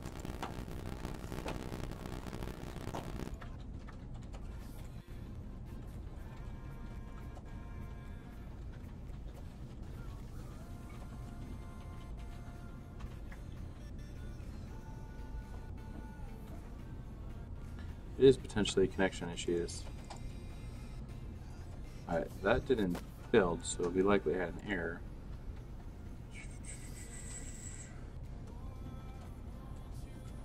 Failed. Inventory base. Swipe parameters on it. Oh. because this build happened while I was in the middle of saving a file.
Okay, it's built.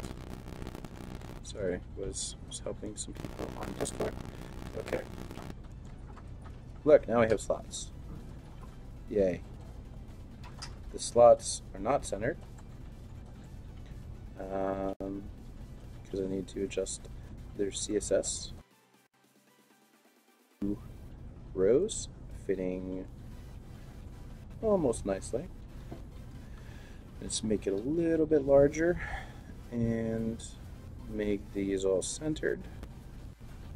Then the button to not be so large,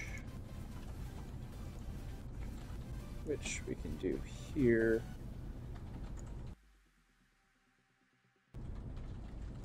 Row.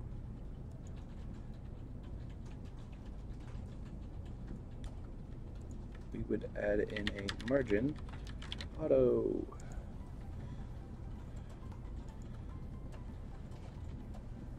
Or no, on inventory row.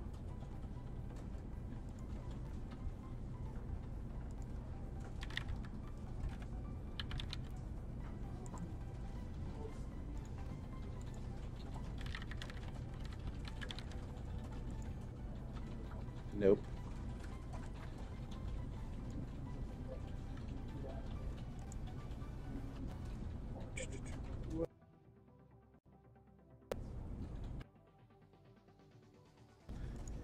Inventory container. Let's see, the content width is 100%.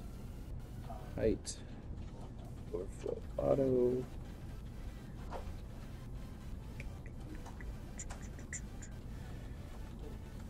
Let's make height a little bit bigger.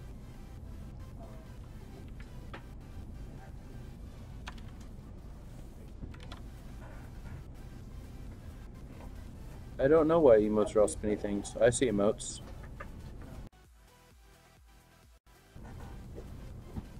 I don't know.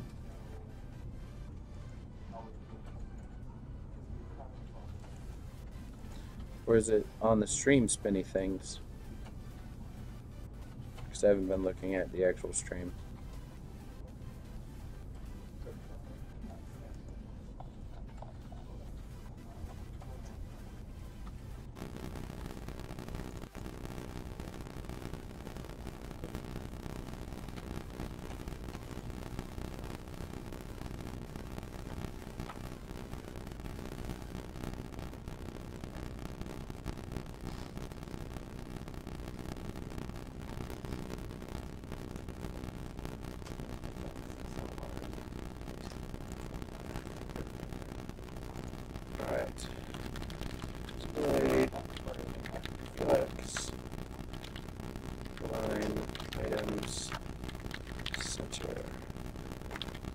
should align those items into the center.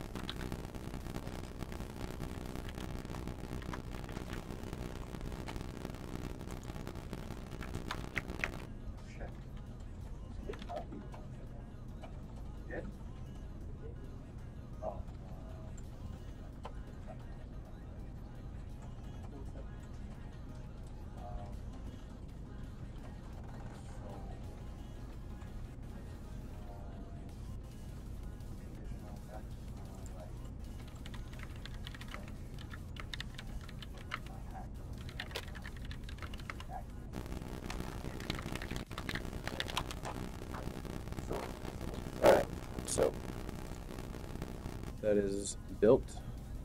So right now, Open inventory. What's going on here?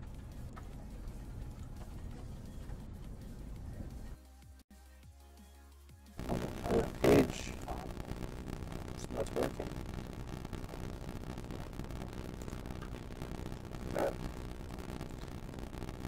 Okay. I did not set the inventory, the flex direction. Flex direction.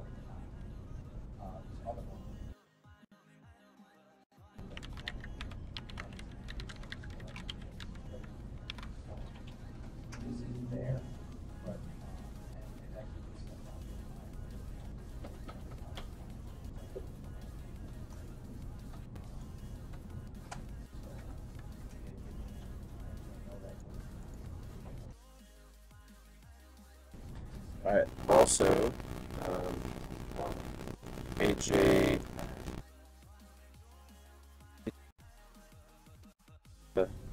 making the tooltip go away when you open the context menu. So I'll pull that down.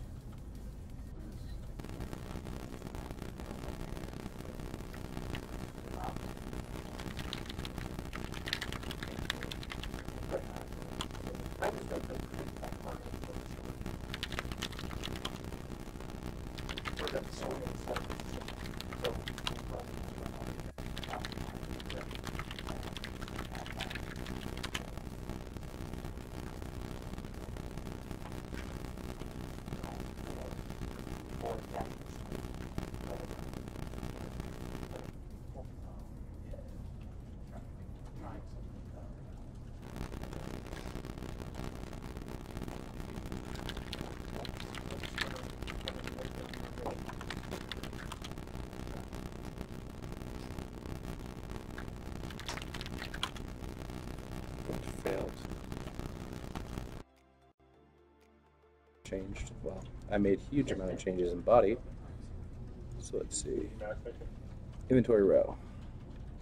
That's just white space changes, right? Yeah.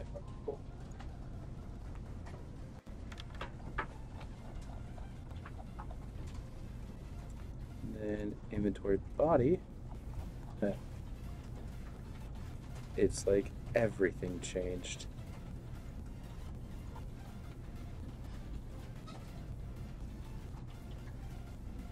I just want my stuff.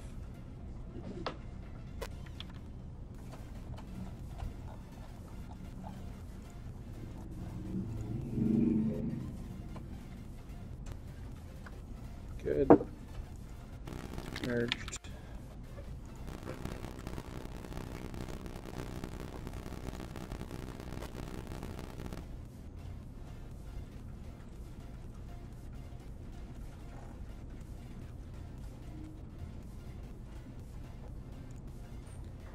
Apparently that doesn't work. I've never actually tried using the built-in Git, but it seemed to have a problem with something.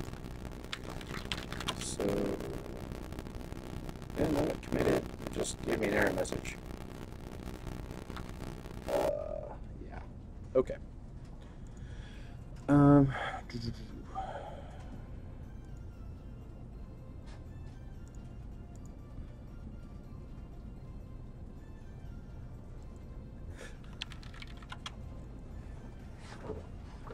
How's it going, Zubai?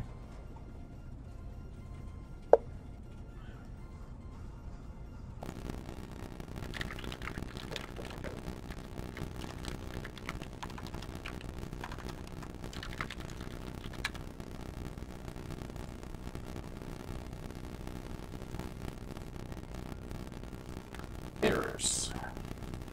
Inventory slot.tsx. So let's take a look.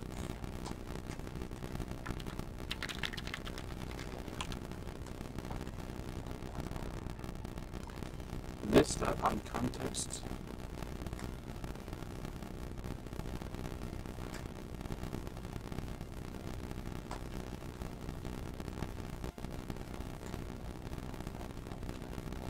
Are you sure it doesn't exist? Oh, that's in the library. I have to rebuild that.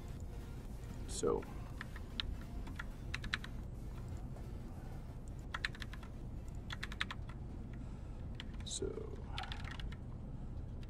Yeah.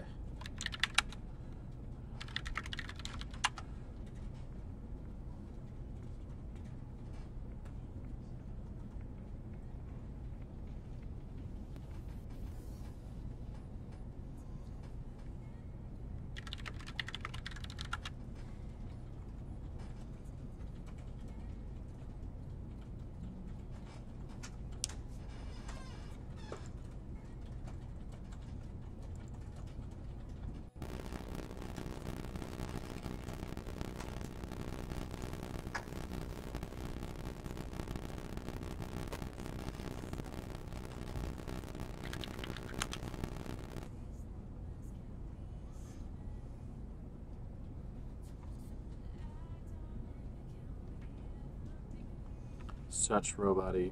Yep. All right, so inventory is built, and then now I need to build again. Rebuild requires me to restart the whole dev process, which builds again, then starts up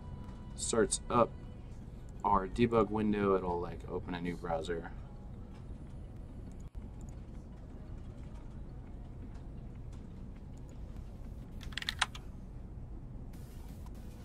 And while it is building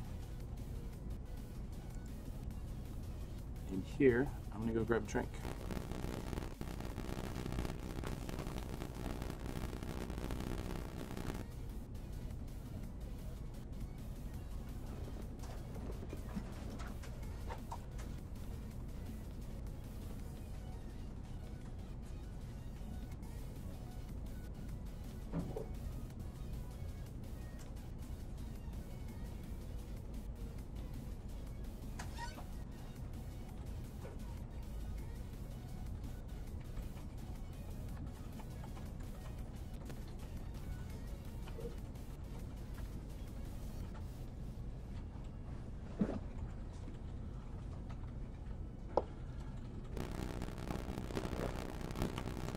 See layers are good.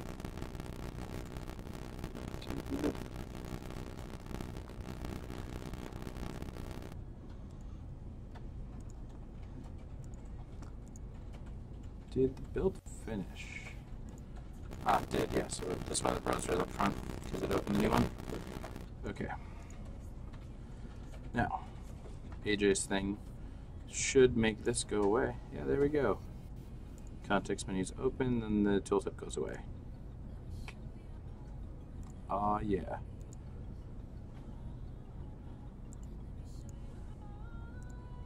Also, the slots are now nicely centered, and they are vertical.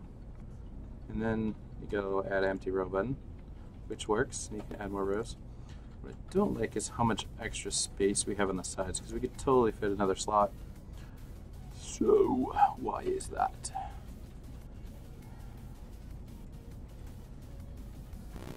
Maybe because of the borders?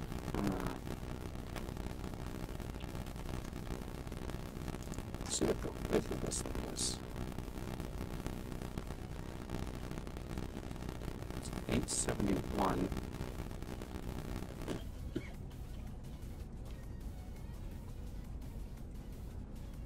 Yeah, the background doesn't scroll with the boxes. Probably should though.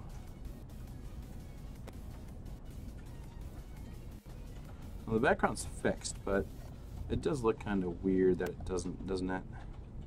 Like this whole section should just scroll, because you don't need to see the weirdness in the back there. But we don't have a large repeating texture for that yet. So let me look at that real quick, actually. So body. I think that's just inventory in general.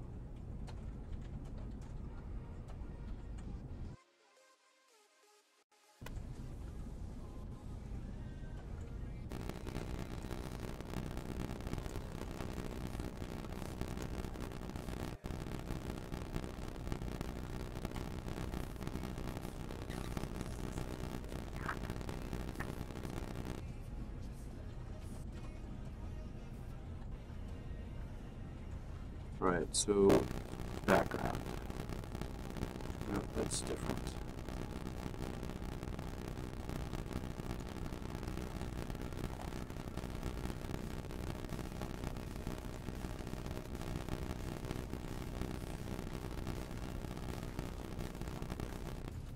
I don't know. It's somewhere in here.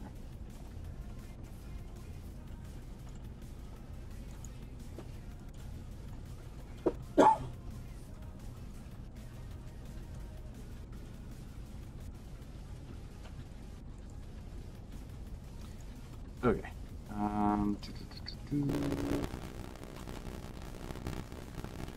So the utils has a calc slots and rows function. What you can see here is pretty simple. You just give it like a 40 pixel getter, and we add 10 pixels to every slot width. That seems to work alright. So that would give us how many slots? So we had 871 for the content. Yep.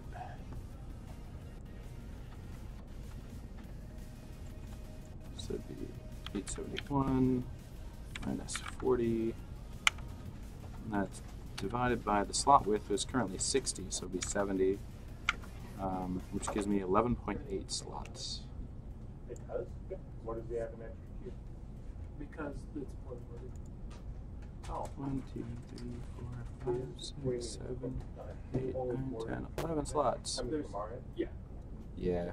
And we knew there was a bunch of those. Just ever so slightly doesn't fit right. So maybe let's look at the actual slot size, because that 10, yeah, so they're actually 62 if you count mark. Just make it 5. So I should just make that 5. Gives it a little bit extra buffer.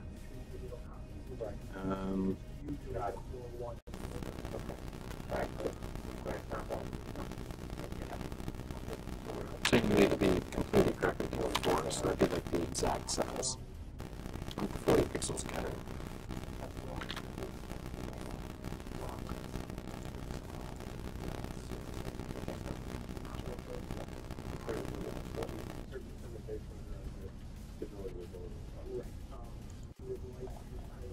The inventory body doesn't have the, I think just inventory in general.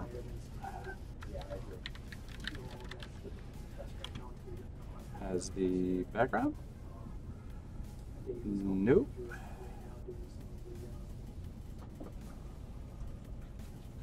I think the background's just the page in general, as of right now.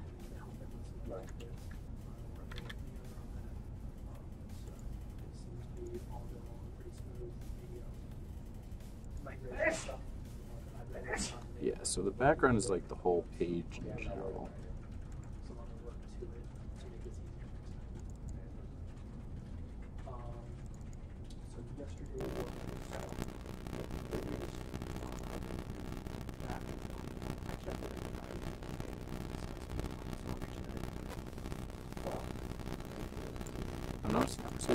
inventory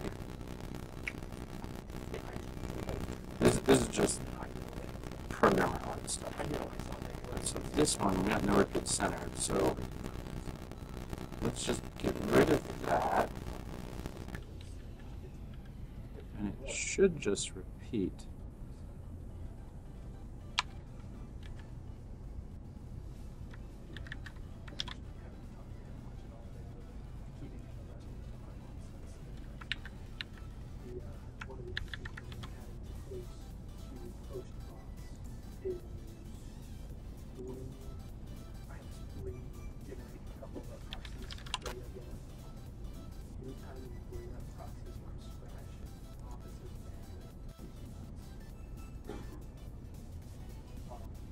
Office is still running a cache server that serves only the proxies. So the proxies are like a megapiece. Right. So even if I'm running 50 of them on which was, there's no reason to run hundreds of megabits per. Okay. So I think that maybe was Now, here, see, we needed a little bit extra padding. And it still doesn't scroll with it. It's because the whole inventory need the PG to be on this layer. So I'll just add the background on this layer. And it doesn't look good right now because it's such a small image. But we need to adjust, probably just give it a little bit more gutter.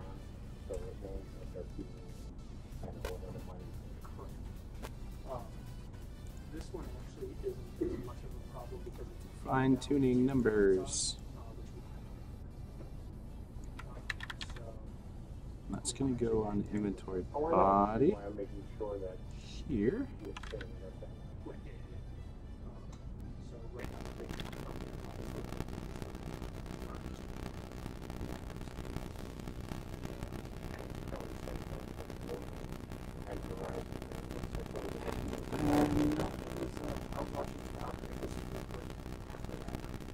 Let's just make it 50. So the only thing I can think of is we know that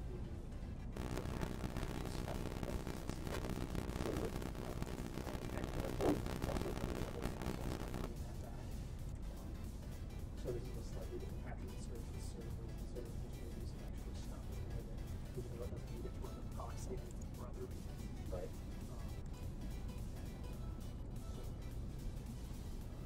Yeah, that's what happened with the industry. Is we bring up a bunch of proxies from scratch.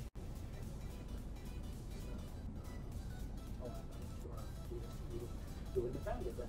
If this one happens, so the Oh yeah.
one today just as a necessity of migration. And once it's migrated, I'll just hook it up to the system. Have a good one.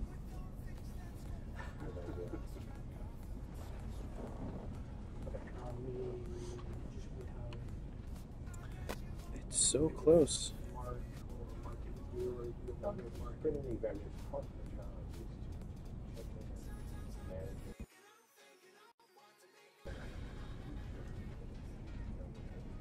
Is there actual padding on this body?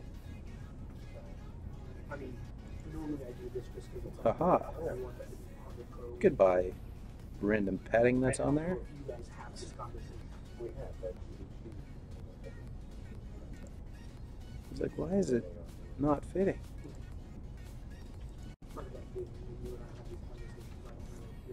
Goodbye, padding.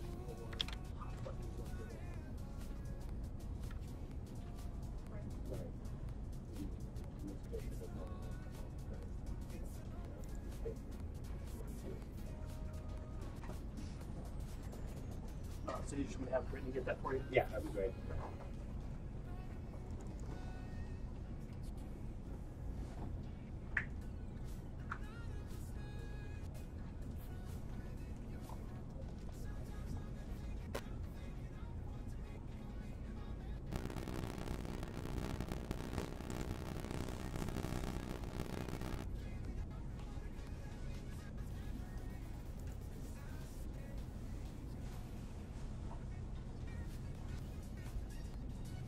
Yeah, though the padding on the side with the scroll bar is pretty good to have.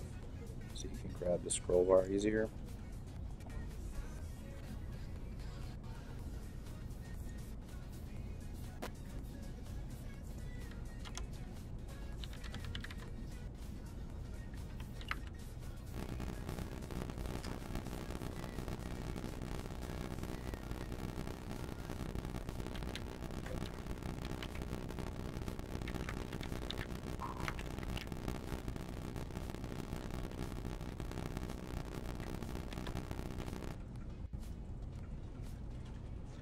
Yep, pretty much.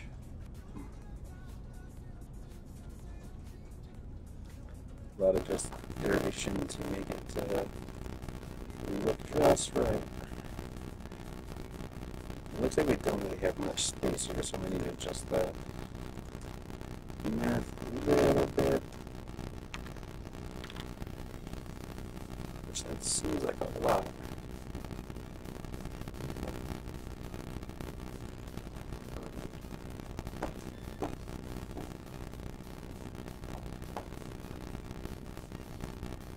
Yeah, pretty much everybody does get audio distortion a little bit from my stream today, basically.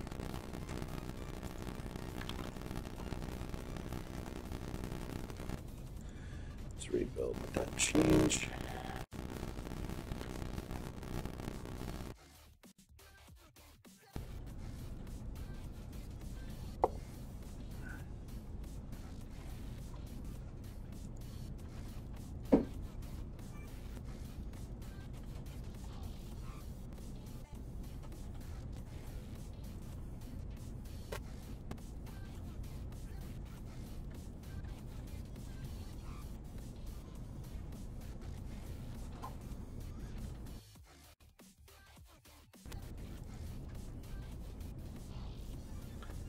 So that's a problem, like, it's either going to have this giant gutter or not at this resolution, but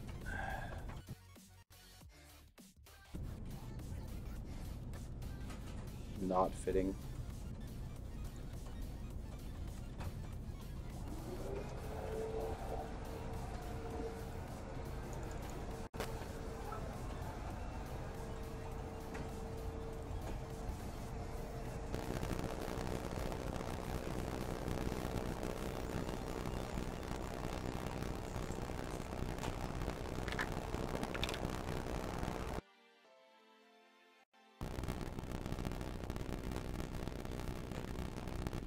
It's usually like one slot width off. Is my math wrong by one slot?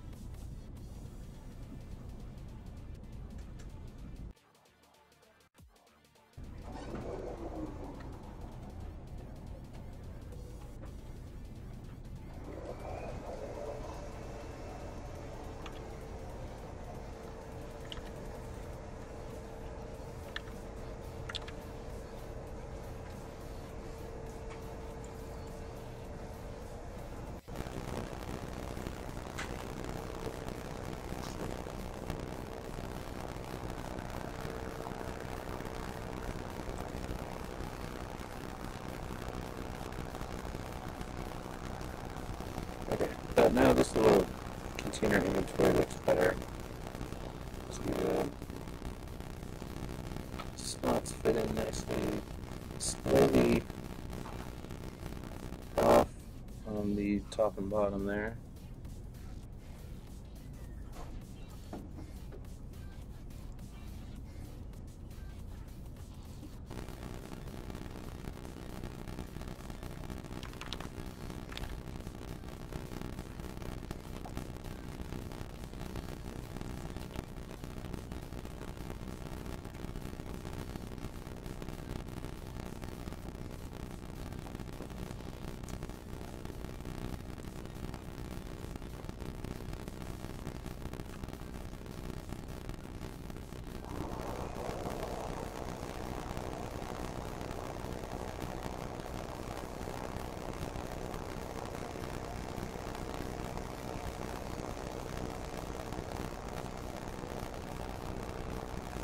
I can use flex spaced evenly across the entire width of the image.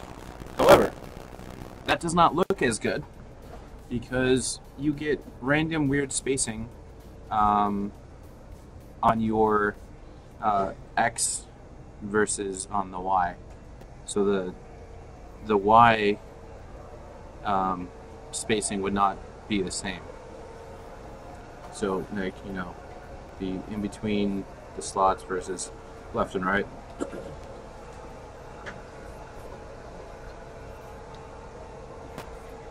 Which it is slightly off right now.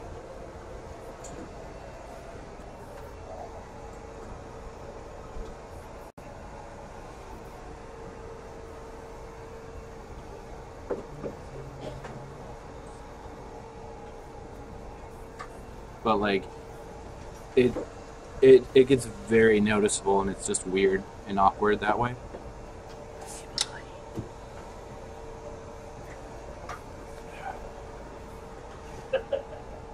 Yeah.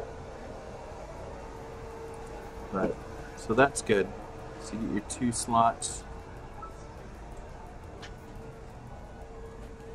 And then add an empty row, add a row, add a row. There we go.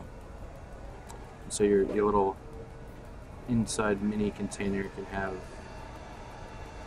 more stuff. Let's actually make these show up. That's what I need to do right now.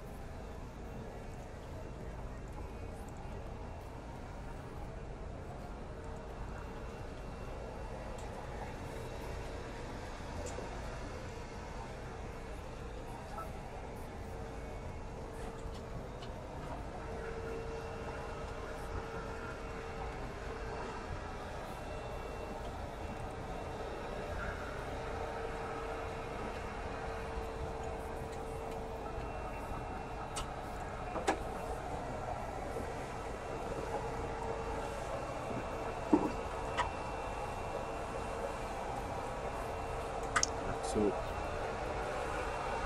what I got here is inventory slot item depth.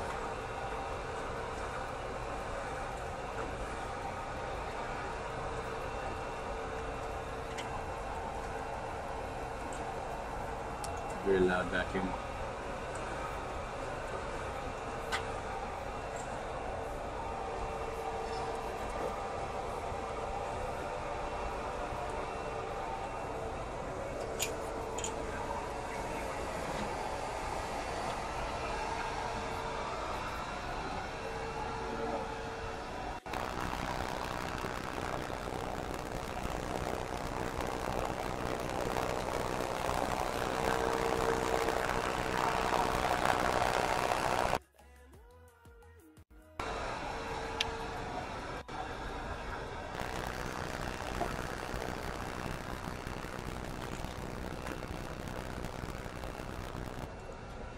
So what I have here is actually just IDs of these items. What we probably need, so I can do this filtering properly, is the actual item. So if I change this to the inventory item fragment, It's only 100 pages ago. I'm actually just deleting the scene font card. sorry about that. I get down to like So this inventory item fragment, which comes from the GraphQL stuff, whatever that was. I'm just gonna copy the import because that was in here. Hey, that was literally everywhere.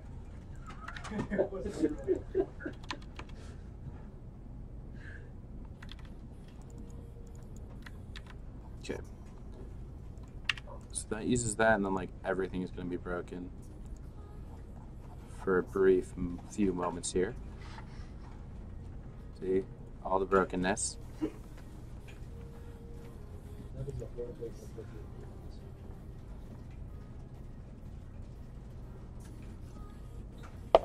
All right.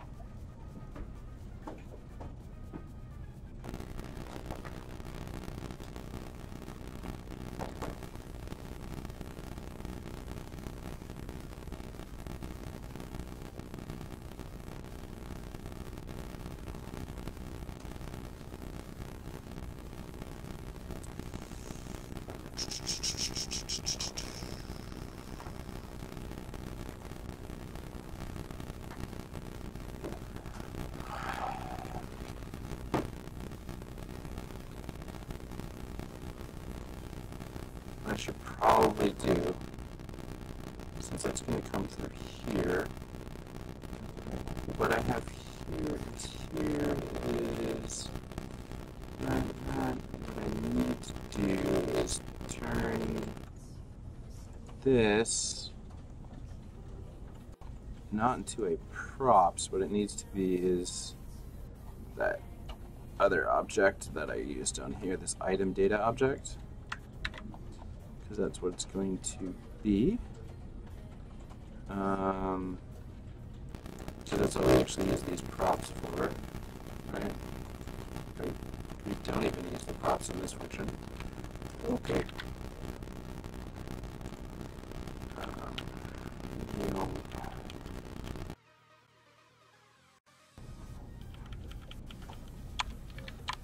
Oops.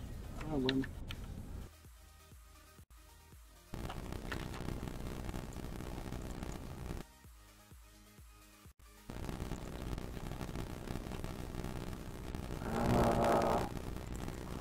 Actually, do this. ID string. I'll leave it at that for now. And then here.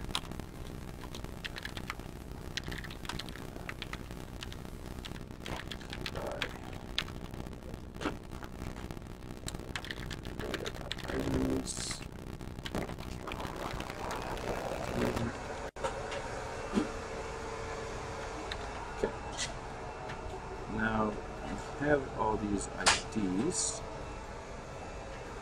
and instead we're going to turn the stacked items into an array of items. So we're going to get the ID, and then instead we're going to turn item map sub ID. There we go.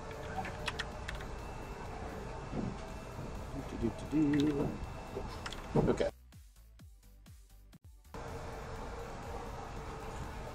So now for inventory base, that should just work just as it is, without me having to change anything.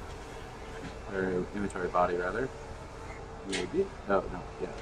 Use this up props data my inventory.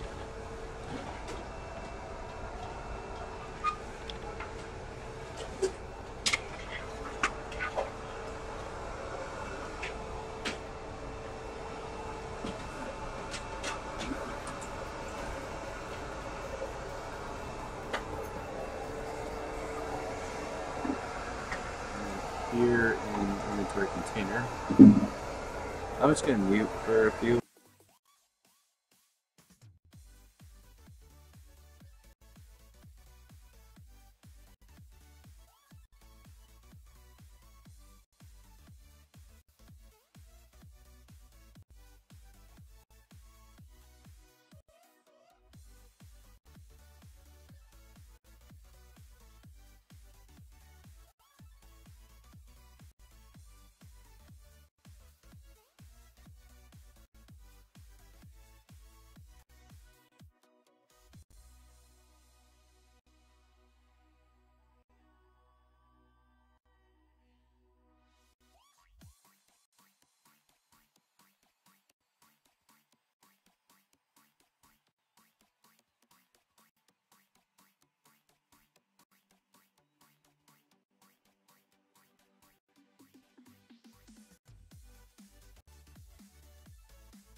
Show me all the places I've never known, and we'll chase light, and we'll fly,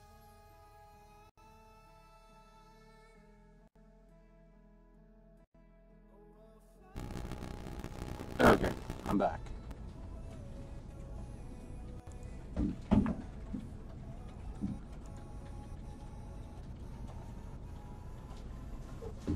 I think that the crafting items are not getting items shown up in in the stacked items list.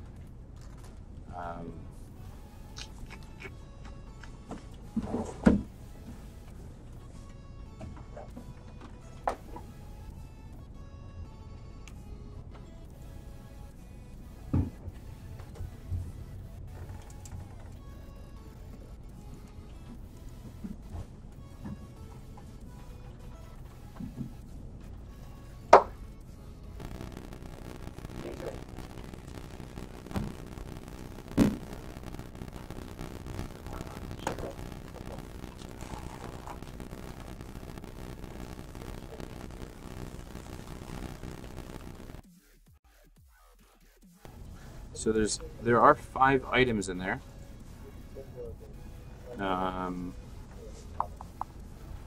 As it says, there's 5. So I should see the 5 here. Let's see, why not?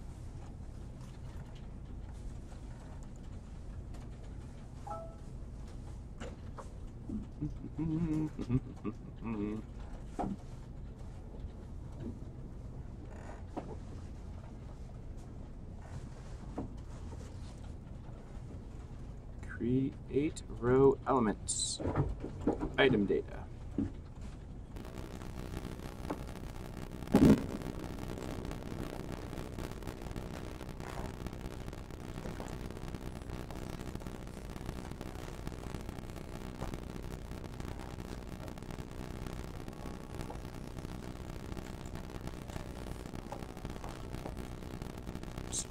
Get right, so we need a different method for this.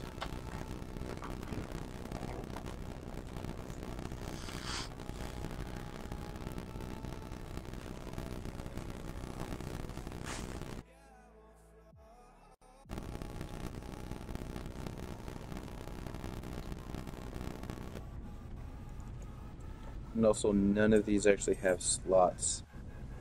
So this is just not going to work at all.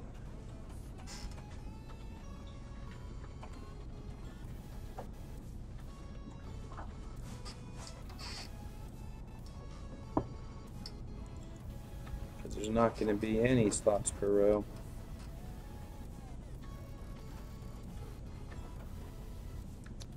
At least I don't think.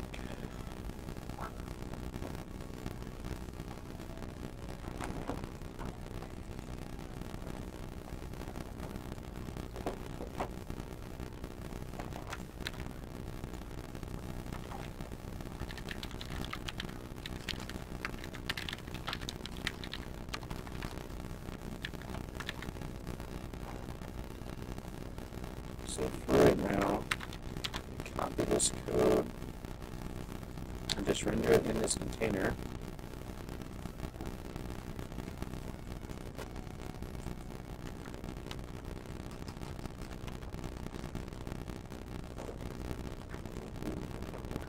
Typically, in a container, you do need this stuff, but also we're going to need a special container for crafting items. That's the problem.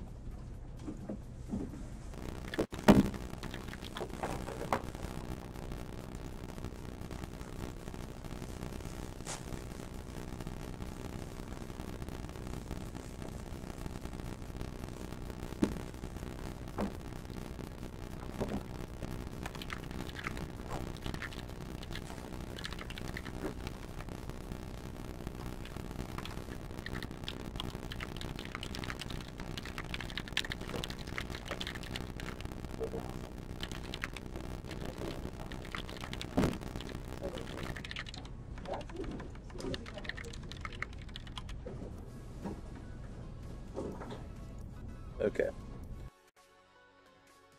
So what we want is a crafting inventory container, but we need to know it based on, we need to render it based on the type of item that we have here. So I think that's going to be used to do the switch of which kind of create row elements we're going to do. That makes sense.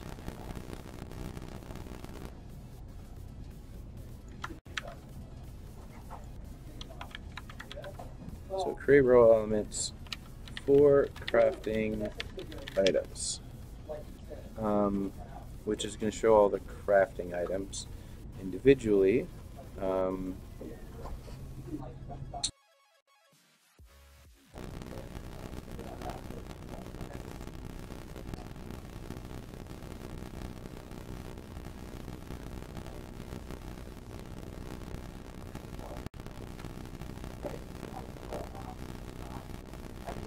What I'm going to do here is just render them as standard items. I need to build an item def.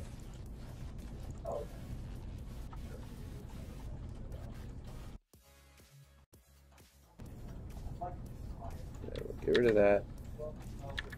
And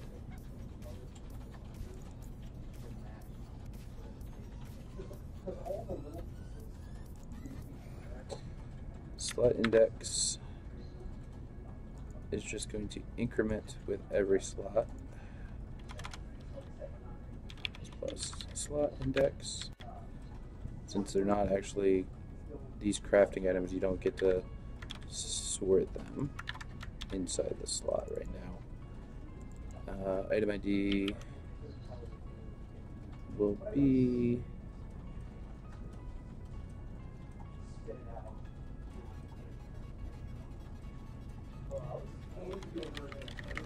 close.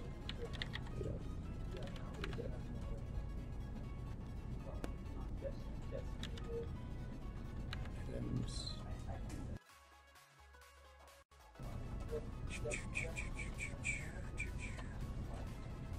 So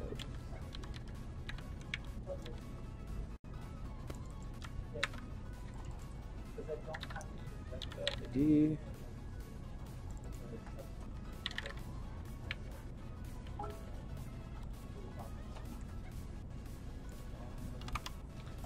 Use a utility function for that one, which is get icon.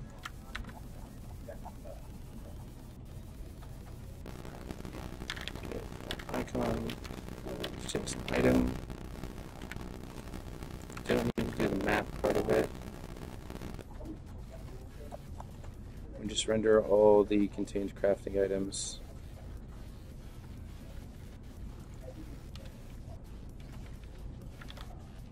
Okay. And then here in the container,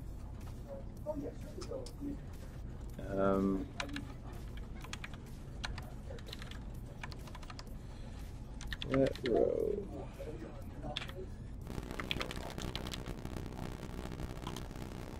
switch class.item slot type.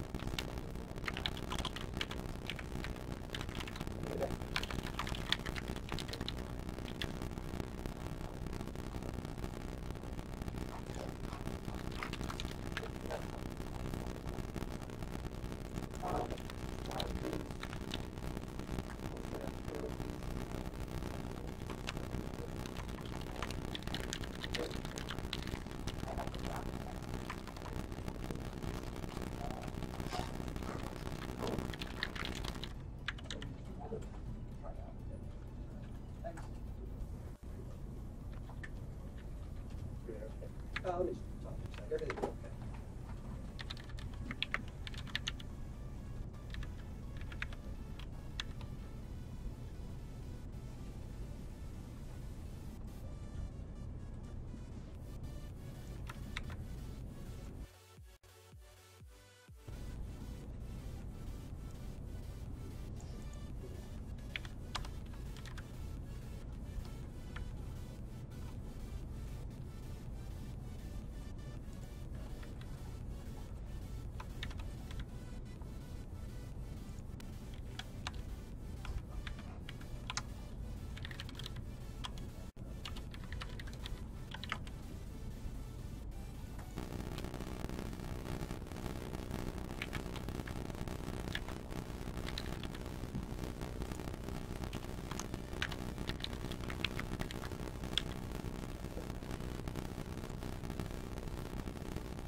that maybe will work.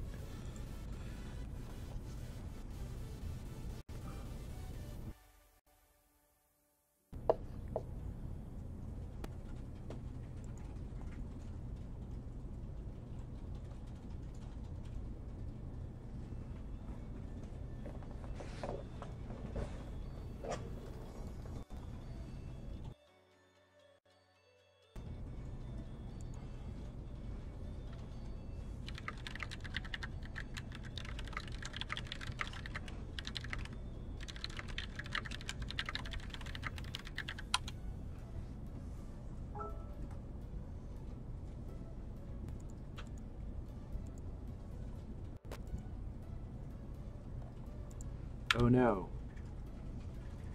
Can I read property static definition of undefined?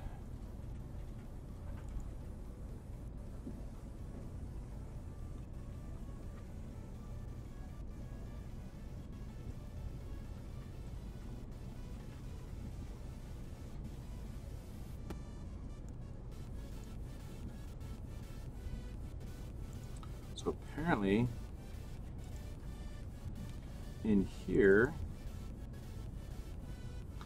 items sub slot index is undefined, which makes complete sense because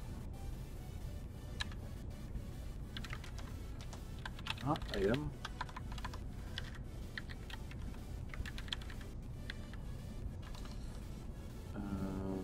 we need to push an empty continue. We need to push an empty slot, right? Yeah, here we go. Push an empty slot.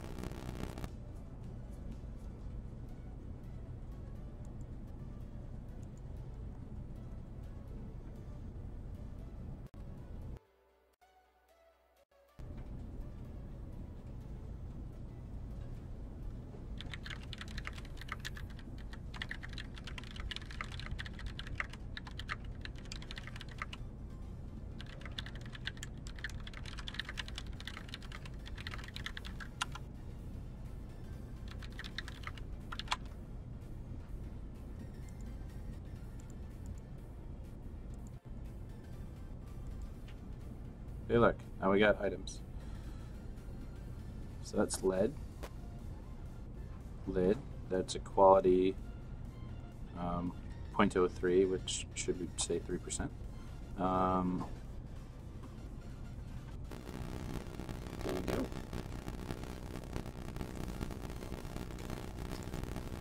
No, don't seem to have any icons around the drafting stuff.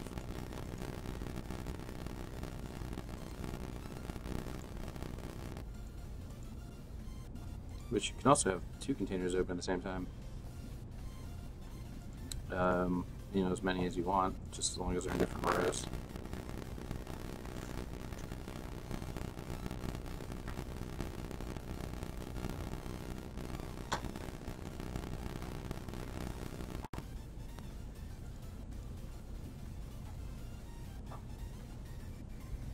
What language am I writing code in right now? This is TypeScript.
So that's with a crafting container. And it's just not styled up yet.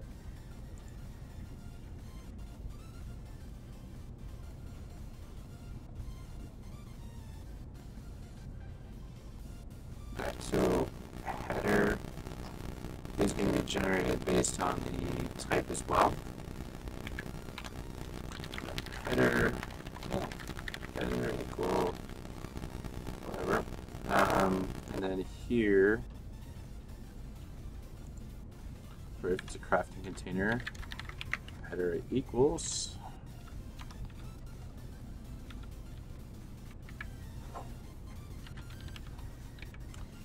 and do item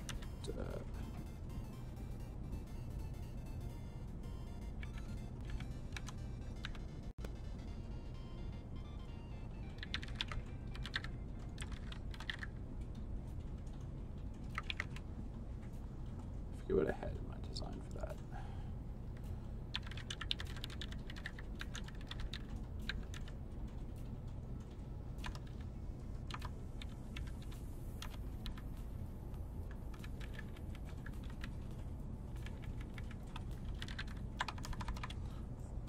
We want to get a utility for this.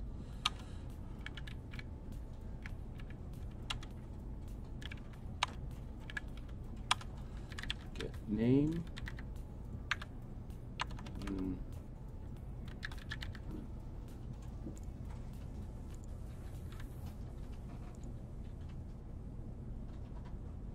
Yeah, okay, that's right.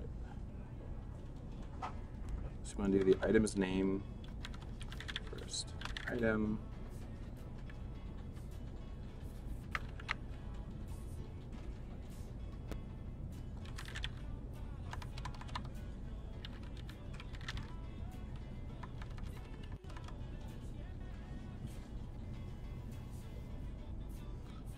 Hey, how's it going, Sacrix? Did want to get some other information.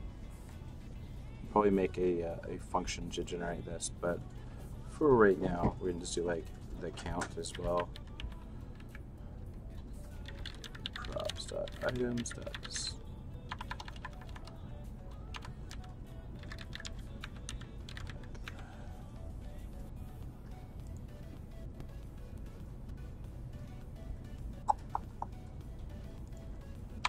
That was supposed to be that.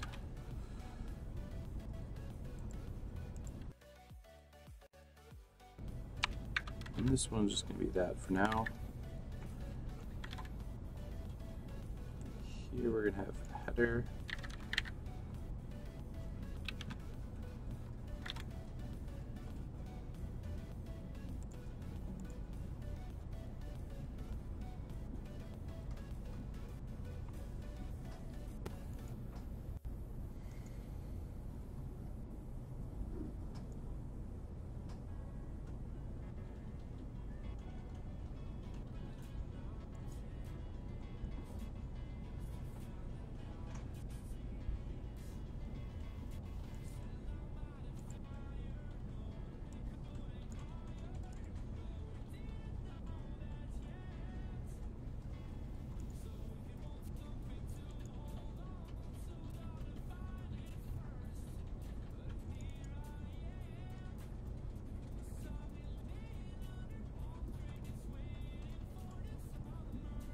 Okay.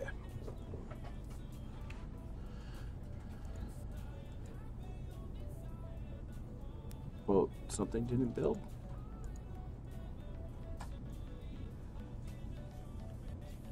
There's no exported member get name.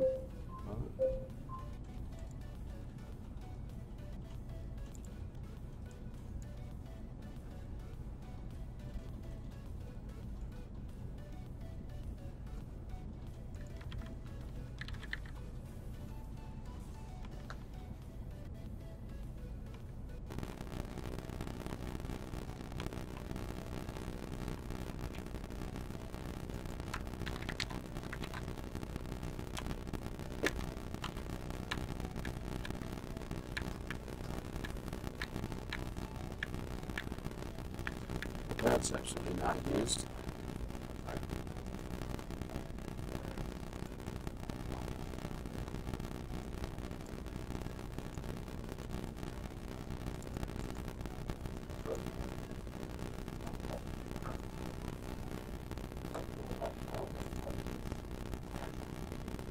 So utils get item definition name. That's what it is.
Still streaming?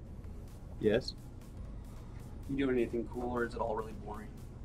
It's all extremely boring. We're looking at question marks.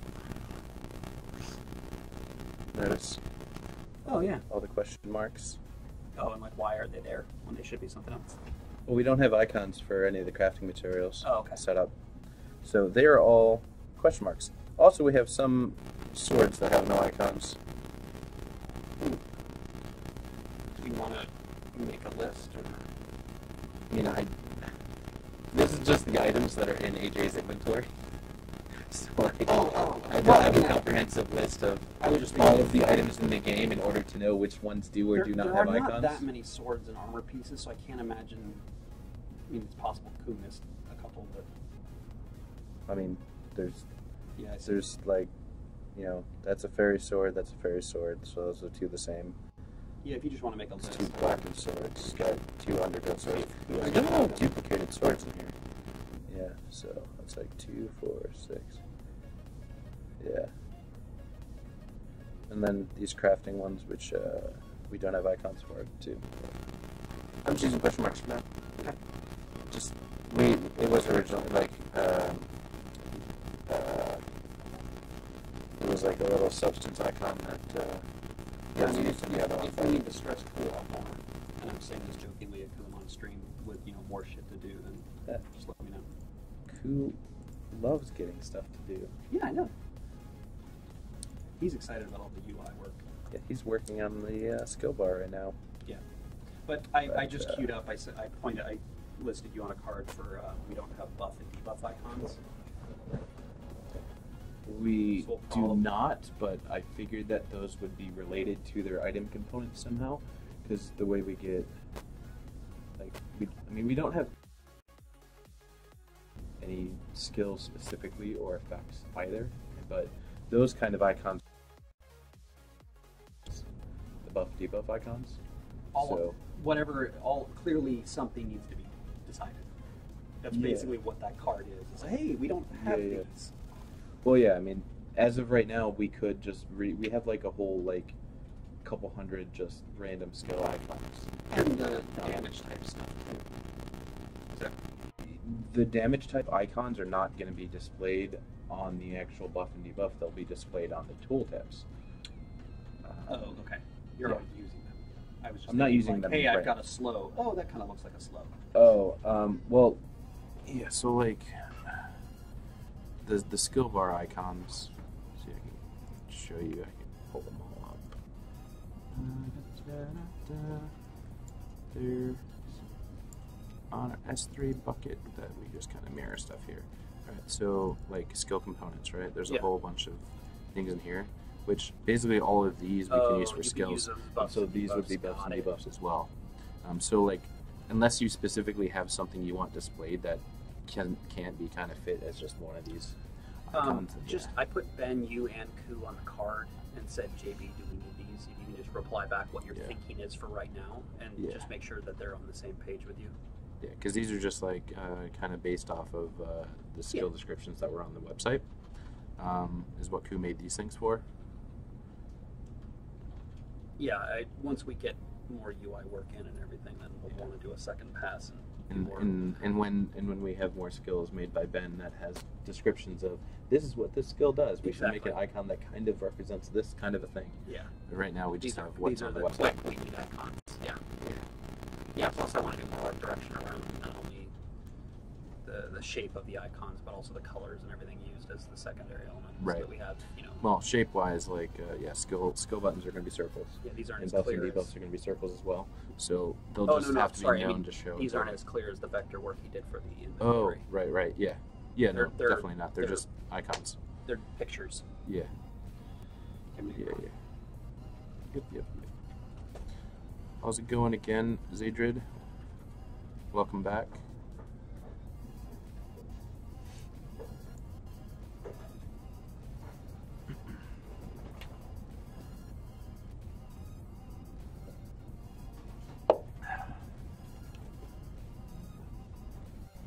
Anybody gonna want more coffee? Does that make any? Who needs coffee at 6:30? He's asking me. Yeah, I'm asking Paul or Martin.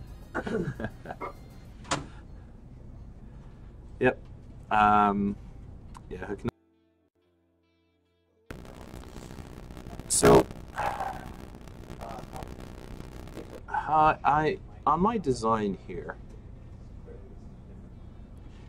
I had. So here's the design I originally did for this thing, which you can compare with what I've made and AJ has made, the two of us. If you notice the container, I kind of did it fitting the full width of the container, whereas right here it fits just inside the actual slots, and then it kind of goes indents one, and it basically has one less slot in the row. Do you guys have any thoughts? See, in this one, the slots are going to stay lined up, and this container is going to fill up the whole edge. So you do get a little weirdness on the scroll bar side. So like if you would be hovered over this side and start to scroll, it would only scroll the sub container like this. But here you can just be anywhere on this side and scroll it up and down. And then also when it comes into having sub containers that are sub containers, you'll lose a slot again, and then you lose a slot again, and eventually you can have enough containers that there's just going to be one slot, and it's just going to be like super small, which I'm not a fan of.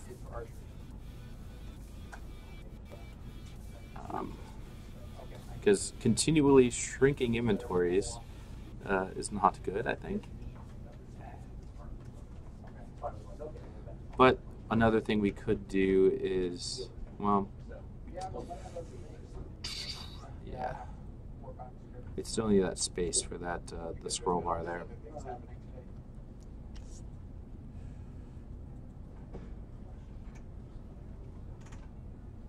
Like I have all the descriptions and all the tags, I just don't have any visual effects specific information yet. The scroll bar would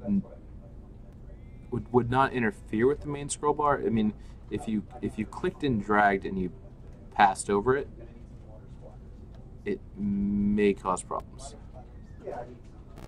Well, it shouldn't actually, because as long as you're holding down, as long as you click and hold down and drag, you can scroll right past anything, no matter where your mouse is on the screen. And I move my mouse all the way over here. Well, as long as it's over something in this container, right?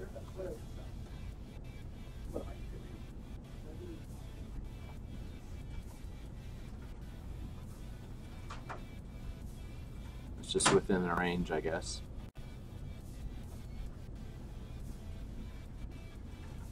But it can go over the subcontainer here and over the subcontainer scroll bar while I'm still held down. So that's not a problem. And then if you're scrolling, that'll be a problem. Because if you're scrolling in this border, you'll get to this situation where I'm scrolling here, then it keeps here, then I scroll through that, and I scroll down.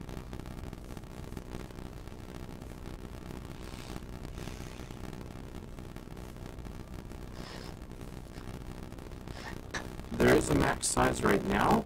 I mean, not really a max specifically.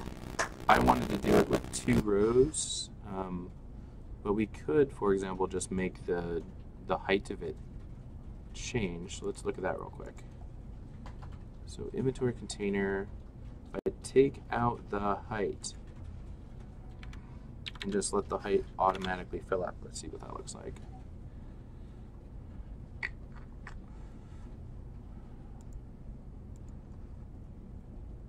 You open the container by clicking on an item in your inventory that is a container item or is a crafting item.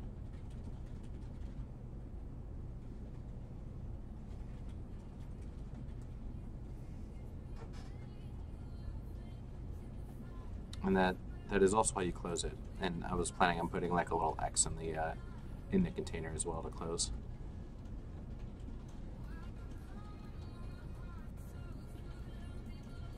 Right, so here, let's see. So now our container should be full height. So now the container doesn't have any scroll. And if we add new rows, and you have a really big container, there's no scrolling inside the container itself.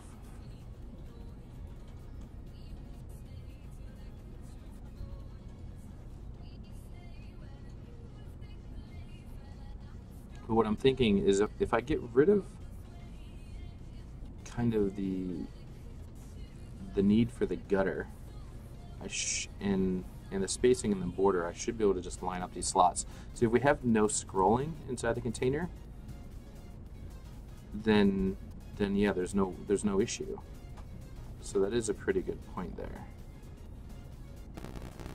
So you can just hide it, open another one.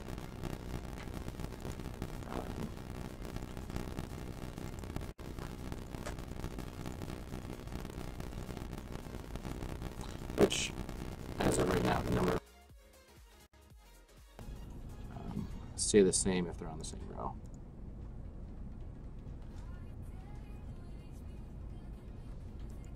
Alright, so lining up the slots. Yeah, we should do that. So let's line up the slots now. If we're going to do no scroll bar. Alright. Delete you height. What we're going to do is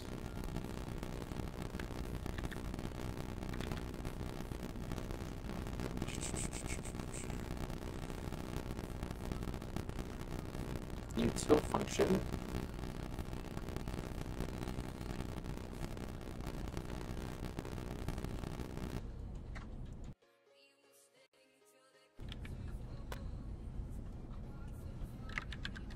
Gutter size. Number.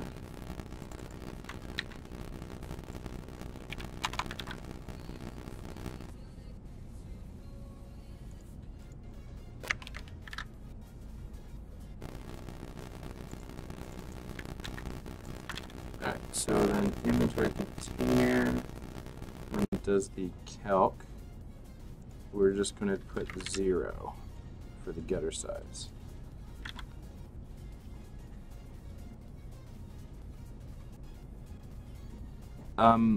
It's going to have, like, as it is right now, not so much, but it's going to have a border and it's also going to have a different background color.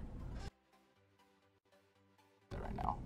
And give it a little bit of a tint so you can see.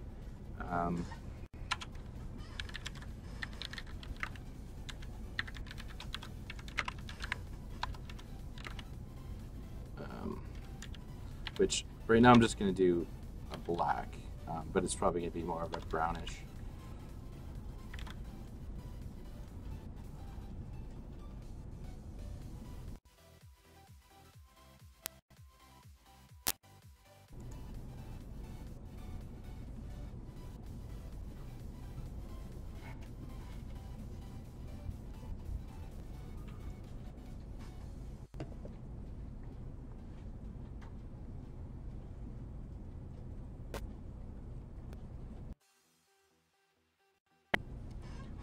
And in the probably it's going to be recessed a little bit too, so you'll know that it's a container.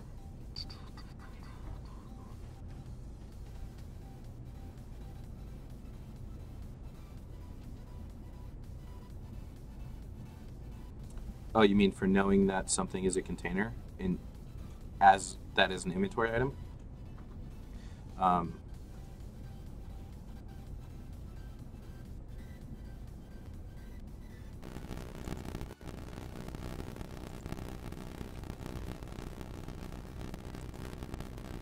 Okay. See, now the slots line up.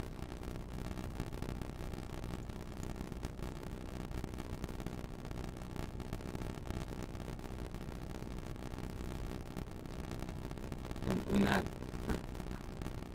black background color did absolutely nothing.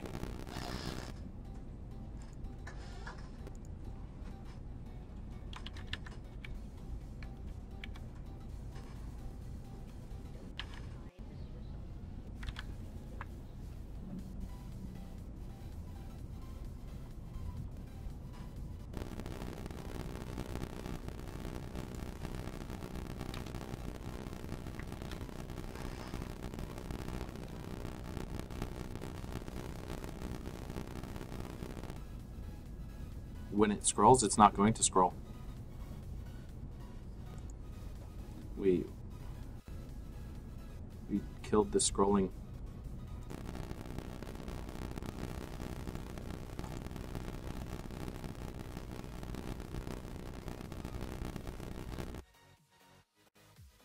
Yeah, well, that's some spacing on the actual here as well. But hey, look, see, now it's like red. It's like, I'm a container, look at me. But yeah, there's no scrolling. And I'll probably add the add a row in the header instead of just at the bottom.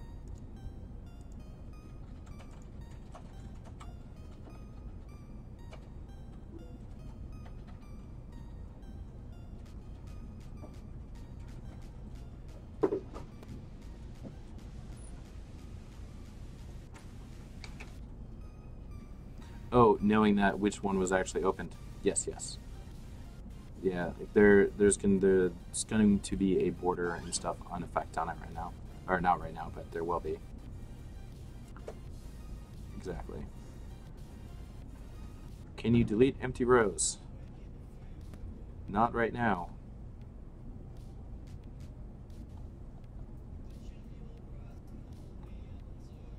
But that's easy to make.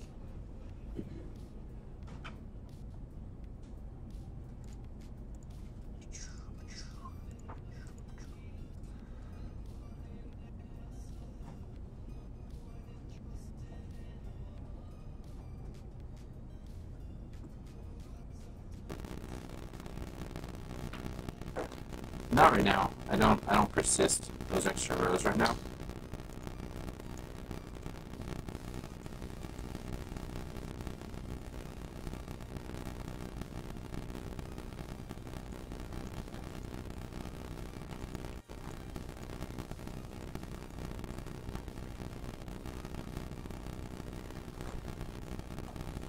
Each container will have a min number of rows based on what it needs to fit. The purpose is if you need to add more stuff into it. So say you have all of these slots full. And this right now is a crafting container. So you can actually drag and drop things out of this container. But let's pretend this is not a crafting item container. This is like just a box that's in your inventory or a bag. you'd be able to like click this shirt and drag and drop it into this square here, and then you're like, I want more space, and then add more stuff, which can be just done implicitly as well. So if you click and drag to hover something in here, and there's not enough slots, I could just make a row pop up, and then you can put it in there.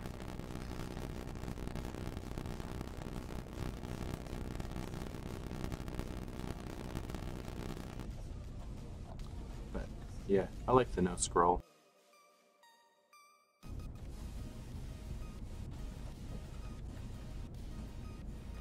Yeah, there's no size limit on your inventory. There's just a limit on how much you can actually carry weight-wise. Like AJ right now, in this character's inventory, has 2,313 kilograms of weight, which is a lot.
I don't know, Mehuge. That's a question for Ben. Since Mark just took his headphones off, we'll probably answer the question for you. I have no idea since I'm not in your screen. Mehuge asked, if I don't need to walk, can I carry more weight? Is there a limit? Yeah, there'll be a hard limit. Okay. And certainly, if you just want to stand there and play like a turret, you know, it won't bother you as much. But there is a hard limit. Like Okay. You know, put 5,000. So you can overburden yourself so you can't walk, but you also can only carry a little bit more than that or something. For every number, it's 58. Okay. There's your answer. So, yay. Fun times.